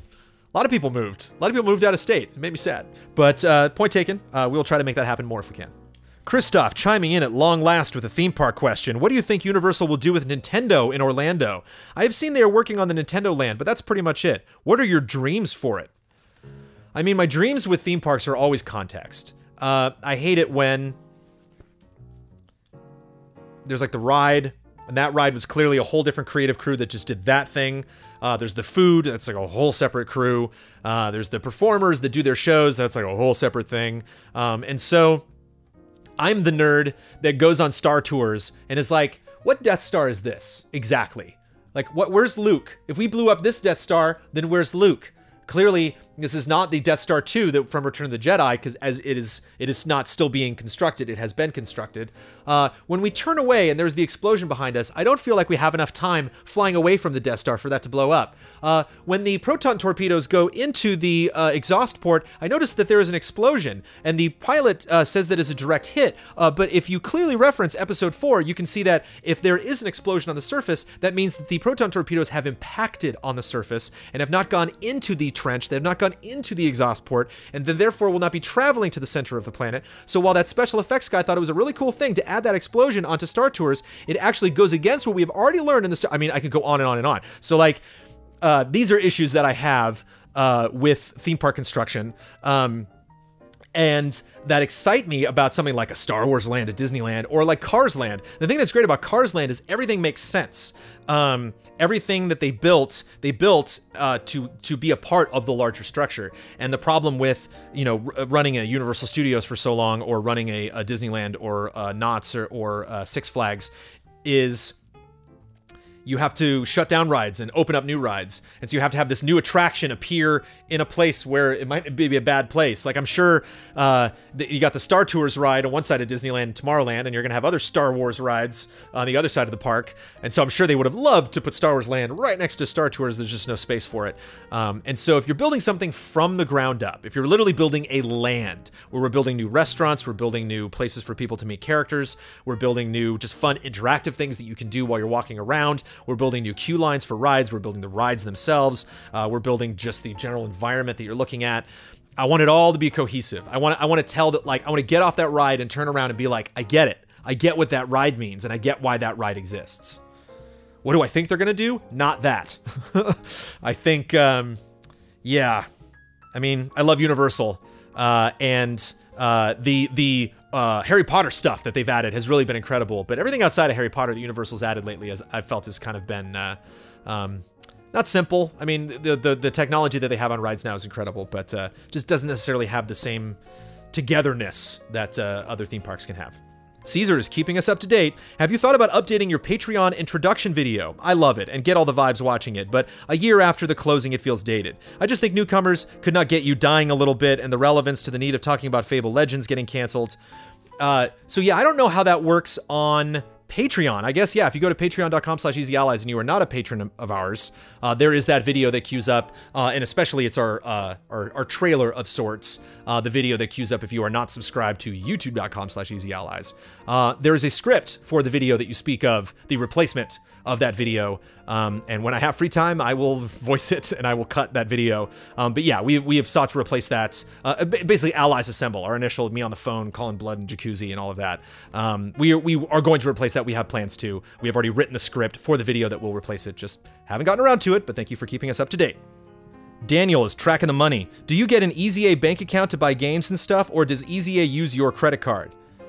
Wow, I can't imagine using my credit card. I can't imagine my taxes would be like this year if I used my credit card and just expensed everything that we made back to me. Currently, Easy Allies is run off of a business checking account that I made for a business that I started a couple years back called Emmett Studios. And that's a business that I made just to produce my own stuff on the side. And so when we started Easy Allies, it was very simple. There was like, okay, there's a lot of things we got to worry about to get this thing up and running. We don't have to worry about an LLC. We don't have to worry about business checking. I got that figured out. Moving forward, actually, that is something that we are considering, maybe setting up an account that all of the allies can access. But right now, it is not my personal checking account, but it is a checking account that I control because it is a checking account that I started. But it is a business checking, and at the moment, it is a business checking that is solely being used for Easy Allies. So no, they do not use my personal credit card, to my knowledge. The Hashtagonist with a couple of queries. With large followings, offhand jokes can be properly interpreted as jokes by some, but might resonate in more negative ways with others. Obviously, the allies don't broadcast any content that could be interpreted as anything else but jolly and fun, but how aware of it are you as a content creator? On another note, I believe the allies as an audience are capable for a lot of good, but what holds you back to mobilize more often? Great questions. I'm going to unpack that second one first. I'm curious whether you're speaking to us or whether you're speaking to the community. I think our community has actually done a great job. Thank you to everyone that came out for the concert, not only for attending, we greatly appreciate that, but I saw a lot of people kind of making their own events. Like, hey, we're all in town. Let's go to Dave & Buster's. Hey, we're all in town. Let's go to Disneyland. Let's go get lunch. So thank you for all of you creating those your own events. If we are not in a city near you, that would be amazing if we could if we heard about ally meetups around the world. Just any excuse whatsoever to get together and talk about video games, share some love and respect. But Hashtagonist, we did not mobilize as much as we possibly could have, and that's something that we're definitely gonna be thinking of more, moving forward. Whenever we have a big event, we're like, oh, that event will be great, and we'll go to this thing, we'll do that thing, and that'll be fantastic, and people can just show up. And it's like, no, we need to have a place where they show up. We need to have a place after that, a place before that. We need to have options for them to go do their events if they want to. We need to make sure they have time to do that. And we need to make sure that we are keeping our offline audience and our online audience, not offline, online, in-person and not in-person audience, that we are satisfying both of them at the same time. And so if you're speaking directly to us, the reason we didn't mobilize a lot in 2016 is we were just obsessed with making our videos. We were just obsessed with, we made these promises to these amazing people that are giving us more money than we ever thought we would get doing what we're doing. And so that is absolutely paramount. That is the first thing we need to do is to produce this stuff, and then we can think about stuff later.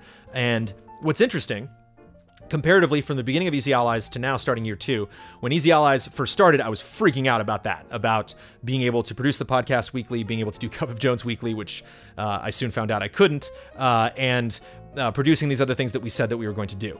Going into year 2, I feel pretty comfortable. I'm proud of our allies. I'm proud of the stuff that these boys have done, and I think that they're capable of doing that and capable of even adding more things on top to it. Film podcast, Nintendo podcast. And so moving into year 2, I'm going to be focusing a little bit more on mobilizing our allies, on making sure the community is happy, on making sure the mods have all the tools that they need, on making sure that we're bringing our community more into events that we are doing ahead of time so that we can make sure that they get as much out of it as we do, and that they are not being neglected. But mobilize more, definitely. Offhand jokes can be properly interpreted as jokes by some, but might resonate in more negative ways by others. I love this. How aware of it are you as a content creator?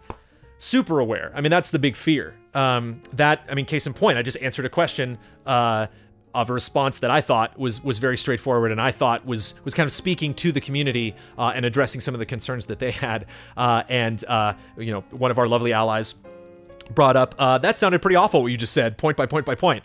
And so that makes me nervous that I don't want to stick my foot in my mouth. But what makes me feel good, what I never want to do is then get angry. If I said something and then that was misconstrued, to be like, hey, you misunderstood me. How dare you? We should fight about it now. I always want to turn that into another opportunity to then communicate, to clarify, and to make sure that this conversation is flowing well both ways. But I don't think that there is a point that has been brought up on the Easy Allies podcast where that has not been in the back of my mind. Case in point, and something that somebody brought up in Love and Respect, and I'm so grateful for doing that, is the way we treat Gearbox. Borderlands is not my favorite franchise of all time, but like, man, we nag on Borderlands. We nag at Gearbox. They are the butt of, as far as I'm concerned, way too many jokes. And that's something that I not only want to stay away from for the sake of obviously that publisher full of amazing people, but that we ourselves keep an open mind, and that we don't necessarily pigeonhole ourselves by having one specific opinion, so that when a franchise comes up or a game comes up or an event comes up, that people haven't already preloaded their expectations for how we're going to feel about it. They go, well, I know they're not going to like that because they don't like this. You never know. And we certainly never know when we say something if it could potentially be perceived as inappropriate. So never feel that it's not important for you to reach out and to say those things. I love each and every one of these comments. I'm almost done with them, I swear. I love each and every one of these questions and comments that I have gotten on this episode of Cup of Jones. But the ones that really stand out that I really appreciate are when people are like, hey, explain yourself. It's like, I'm happy to. I love it. I you know, I might have made a good point and made it in a poor way, or I might have made a bad point and should, you know, totally backpedal and just say, no, I didn't do that. I think one of the issues that we have currently with our society, from politics to entertainment, is not the fact that people make mistakes. People are going to make mistakes. People are going to change their minds. People are going to have one stance, and then 5-10 years down the road, they're going to change their stance, and they're gonna, you know, be on this. They were on that team, now they're on that team, and there's nothing wrong with that as long as you can look back on your life, on the things that you've said, on the points that you've made, on the teams that you've been on, and can reconcile it for your audience, for the people that you want to watch your stuff and communicate with you online. So I can't promise that I won't change opinions. I can't promise that I won't say things that might resonate negatively with others. But if they do, I will hold myself accountable for them. I will always apologize if I feel that's something that was said out of turn. And I will always seek to explain myself, because what's the point of any of this if y'all don't understand how I feel about everything? That said, more questions. Preston is getting hyped. What are you looking forward to most during the second year of EZA? I can't tell you. No, really, it would spoil it. I'll tell you soon. Turbo Chicken Man wants to know, do you like or have you even read any non-superhero comics, such as Disney, Archie, Simpsons, or Underground comics? I have read me some Simpsons. I've read me some Futurama. I used to read a lot of Archie back in the day. I used to read a lot of those serial, you know, black and white, small books of just various comics. I used to read Tales from the Crypt. I used to read a lot of different stuff. I'm horrible with comics now. I am not up to date on really anything. I think Civil War was the last thing in the Marvel universe that I really dove into. The New 52, I just totally washed my hands with. I was like, oh god, I don't know if I don't have the energy to like start all this up again. I have some friends that thankfully every now and then will meet up. Actually, no, that is a lie. Well, they are not necessarily superhero, but I did read a lot of the Star Wars stuff when Star Wars came back, because I appreciated all those different angles. And I was curious, okay, we got a bunch of new storytellers coming in. What are they going to do with Star Wars? And liked some of it, you know, liked some of that stuff more than others. But I wish I read more comics. I don't read books as much as I should. I spend a lot of my time watching documentaries, watching TV, and playing video games. And nothing wrong with any of that, but maybe Easy Allies will have a comic podcast someday, and I will force myself to host it so I can watch more comic books, read more comic books, or watch them. Just Jose is checking payroll. With the money you get from Patreon, do you each get a salary, or do you pay yourselves based on the content you've made each month or hours you put in? Both.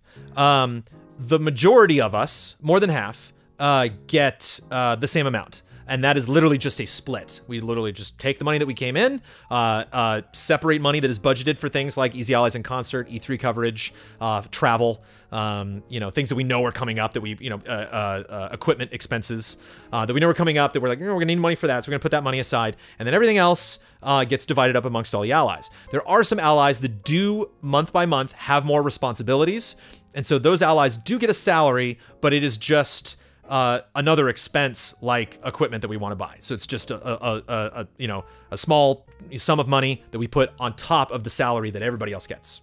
So everybody gets an even split. Some people get a little bit more on top because of their quote-unquote salaries. But it's scary to talk about the S word with running a Patreon, because that's going to fluctuate. So it's tough to like bring somebody on and be like, you're going to make this, because I can't promise you that money's going to be there next month. I think it will be. I hope it will be. But we don't know. So a lot of the stuff that we're doing right now is scalable. And we all just basically get get a little piece of whatever comes in every month, and that might change. You know, once this turns less into a specifically wholly crowdfunded thing, and we can, you know, start bringing in revenue from other sources, maybe we might, you know, streamline that process. But that is a rough idea of how that works. Michael likes retros. While I understand making new retrospectives costs a lot of time, would Easy Allies ever consider updating old ones? That would take even more time to do right. No, we will not be doing that, ever. What we might do is we might just do an old retro. If you saw a retrospective add game trailers, we might just do it again. Because as long as we're spending that much time to dive back into that franchise and figure out, like, okay, where did we leave off? And some of that information might be outdated. So it's kind of tough to, like, there's lots of reasons. One, it's tough to update an old franchise because, like I said, some of the information could be factually incorrect. Some of that stuff could have been debunked later on. Some of that stuff could be just kind of hearsay that has later been disproven. And so it feels weird to do like a part 8 onto something that is kind of wrong or just outdated. You know, some of those are not in HD. So it's weird that, like, whoa, all of a sudden, like, the retro becomes HD. It's a lot of work actually going back. I got asked a lot with the Final Fantasy retro, like, why don't you update it? Go do 13 and do that whole series. But I would want it to look like the old series, and so then I have to dig up the old files, to dig up the old music, to really streamline it so everything matches together. There's just a lot of stress involved. I think in some ways it's easier to start fresh than to do a sequel to something that you've done before. But I think the biggest reason why we won't is it's not our retros. Those are Game Trailers retros. We don't work for that company anymore. We are Easy Allies now.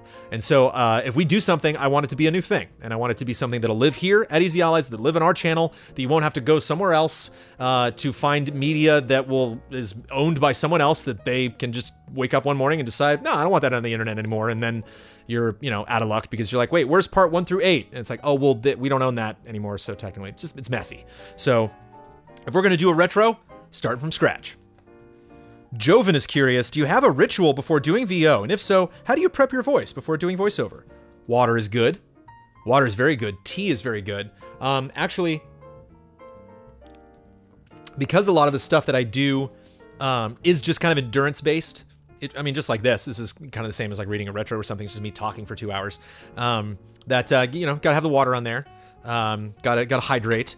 But at the same time, I don't do some of the crazy things like, you know, fighting noises or screaming or really like contorting my voice to do a peculiar thing.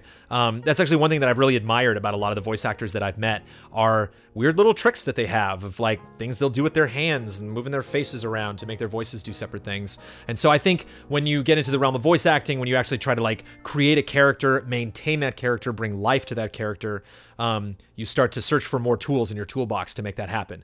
When I do this, it's just me talking. So as long as I drink plenty of water and eat right, I can have the endurance and I can have the esophageal fortitude to maintain reading a script for an hour or two. Ricardo is getting topical. Any comments on the situation with Kinda Funny and Colin? Here it is. It's happening.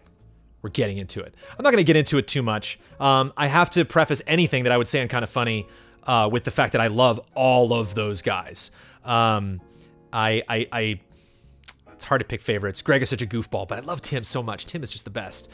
Colin is great, though. Colin, when I went up to San Francisco, when I met with the crew, when I was first on the Kinda Funny Games cast before Easy Allies got announced, I was, you know, tremendously grateful to that team for putting me on the show, for getting word out. I think a lot of the hype that was built up for Easy Allies was built up because of that appearance. So I will always be in debt to those guys for putting that together.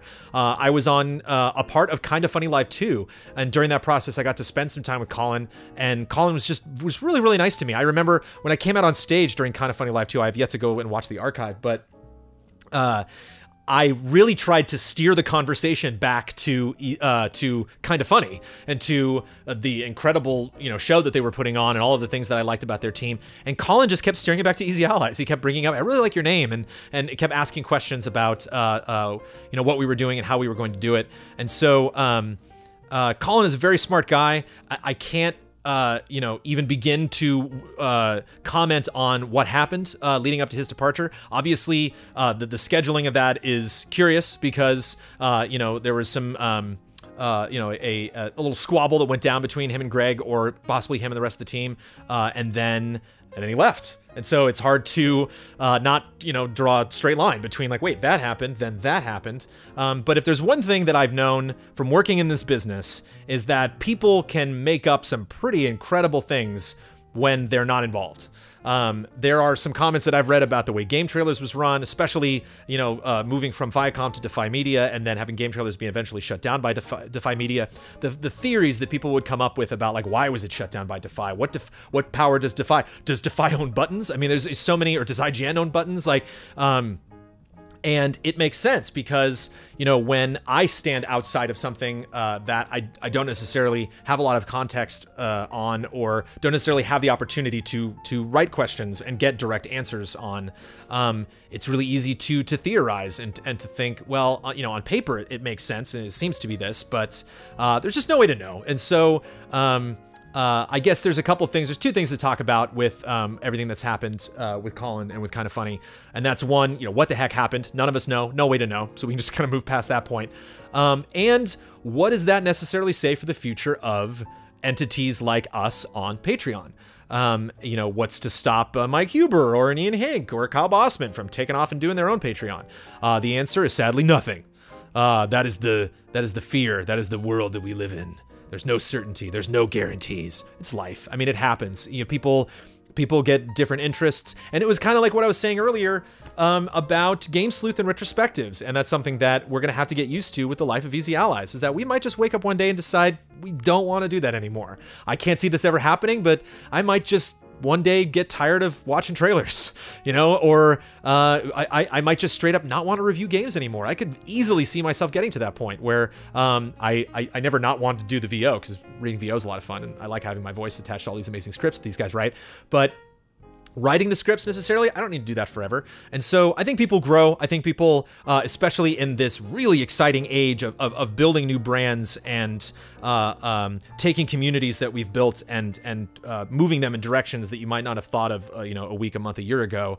I can easily see somebody like, that's somebody's brain, like Colin Moriarty's, that is just constantly going and constantly thinking of ways to do things better, to do things smarter, that he saw this incredible opportunity to really talk about the things that he wanted to talk about. That is just from me looking on the outside. Here at Easy Allies, we always try to be positive about everything. So I'm certainly not going to speak to any potential, negativity going on. Also, too, because I don't spend nearly enough time with the Kinda Funny community to know really what this has done to them, especially in the wake of where we are now. I know it was kind of a hot button issue at the time, but which is when I think this question was asked. Whereas now I don't know if those communities have kind of settled in. I imagine there's some people that are now in Colin's community, that are now in the Kinda Funny community, and there are some people that are kind of caught in between.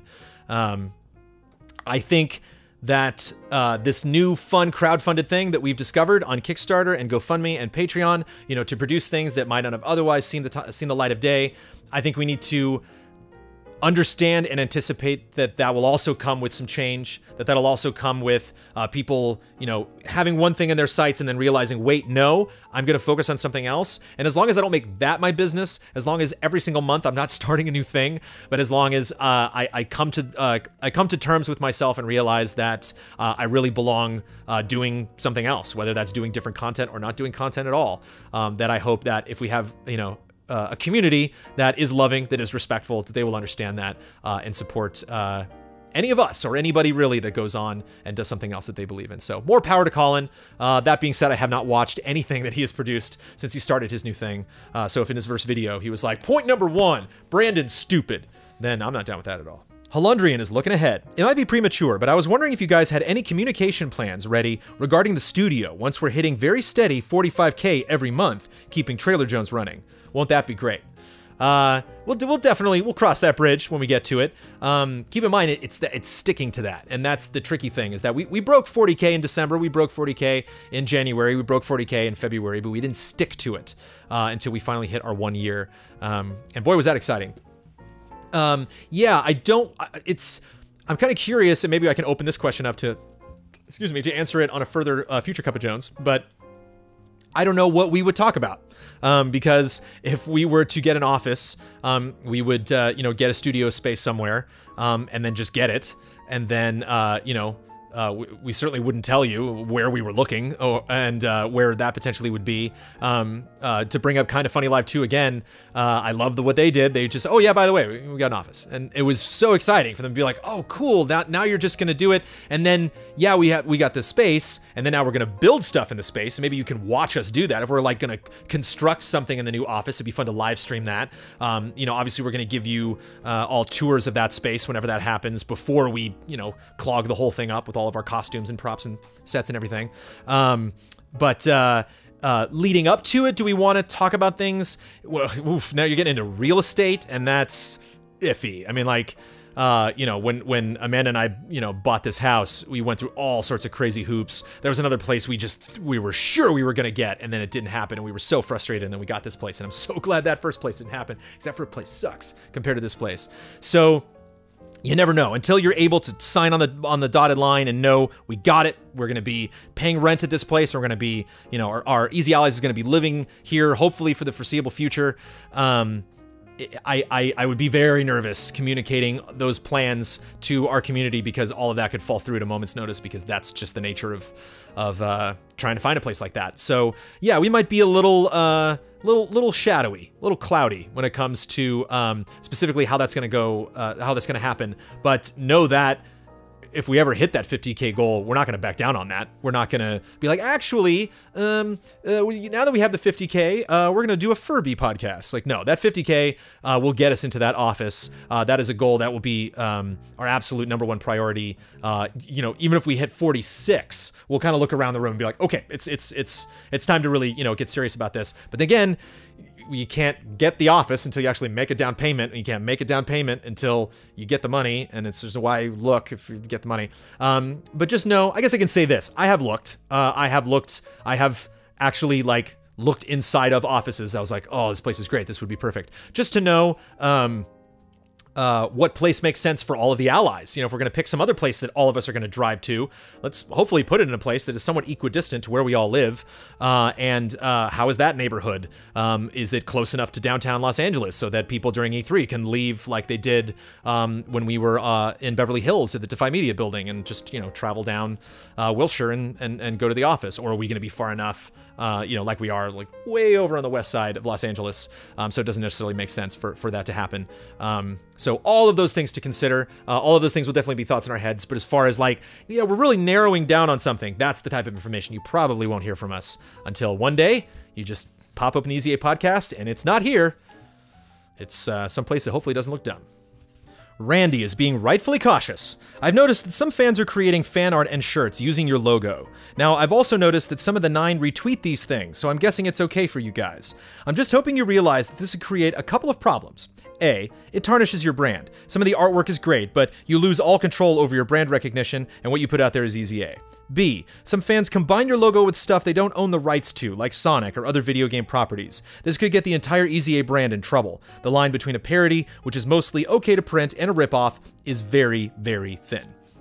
Randy, those are excellent points. I think one thing that we've hopefully done to combat this moving forward is that we haven't changed up our logo, we haven't changed up our colors, we haven't changed up, if you go to our website, if you go to our YouTube channel, if you go to our Twitch page, that we're not just grabbing, you know, brands and logos and stuff like that, that if you ever were to see that stuff, it is always presented in the context of something that our fans have created. We did a Tabletop Escapades episode where we showed off all of the art, it's tricky because I understand what you mean. It's just real tough not to hit that retweet button because we have such an amazing community. As far as I'm concerned, as somebody who is a production specialist, who does stuff on camera, who can sing and who can, you know, write and do VO and all this other stuff, who can't draw to save my life, it always amazes me when people take that time and can really recreate something, especially like a moment, something that we joked about, some meme or something, and then like, there it is. They actually created it.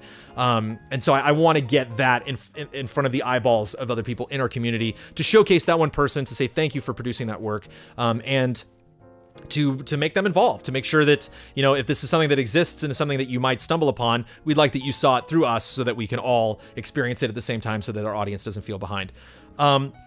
But point A and point B are not false. those are definite concerns. Brand manager obviously is very focused on brand recognition. And that is definitely a concern, something that we don't want to get wishy-washy, something that should our audience blow up to double the size of what it is now, we're going to have somebody in charge. We're going to have somebody that is directly policing what happens with our brand week by week, and to make sure that it is not being misrepresented, that people aren't, we're lucky because all of the fan art that people are making of us is positive. I mean, like, what if it's not? And combining their logo with stuff that they don't own the rights to is also another sticky situation, but it's tricky because I've been to like so many different events, so many different conventions, so many different places where people are selling stuff and creating stuff online, that I do think, like you were saying, that there is a very, very thin line between parody and a ripoff. So it's something that we don't, we probably shouldn't be promoting as much as we are, and maybe something that, based on just common sense and comments from patrons like you, that we will, start to back away from a little bit. And it's something that those people that are producing that stuff, I have seen them address that concern as well. So I will see point B possibly being enacted before point A is. But I certainly don't want to discourage anybody that's out there that is making this incredible art. It's the same thing where we talked about a lot of business stuff during this episode of Cup of Jones. Talked about how salaries work, the responsibility of communicating to your audience and making sure they understand what you're saying, you're muddying up your brand and making sure that people understand where that brand message is coming from, and that everything else is just kind of a comment on that brand is very important. And certainly, if that starts to get out of control, Randy, let us know and alert us to that. Because we really appreciate it. And finally, Brian asks, do you think there will ever be the possibility for a meetup in, on, around the East Coast?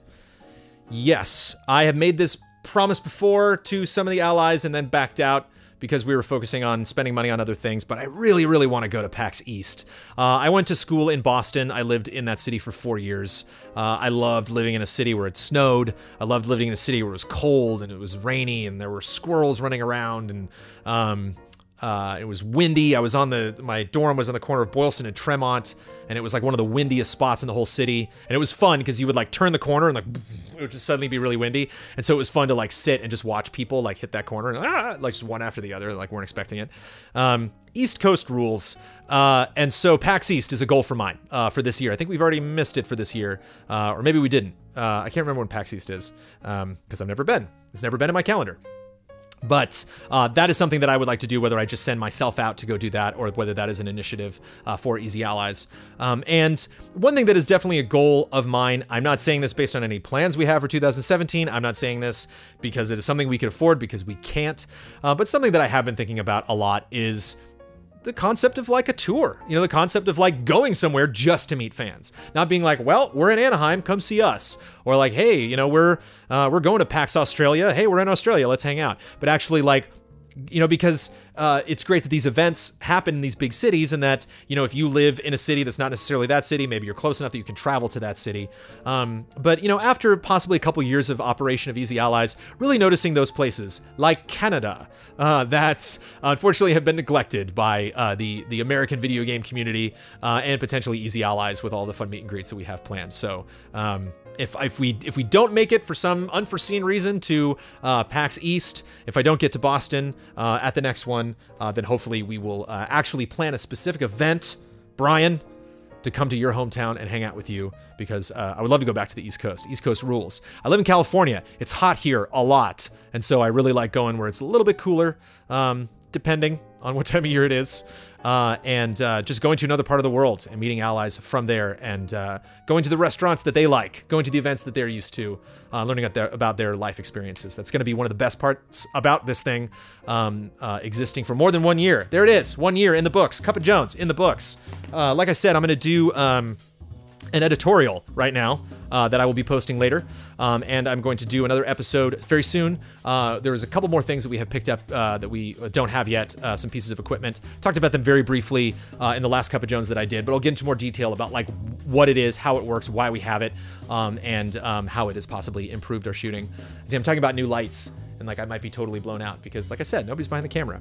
Cup of Jones, fast and loose. That's how we do it. Thank you so much for sitting through this possibly 2-hour plus episode of Cup of Jones. I will do, like I said, an editorial, and I'll get that to you as soon as possible.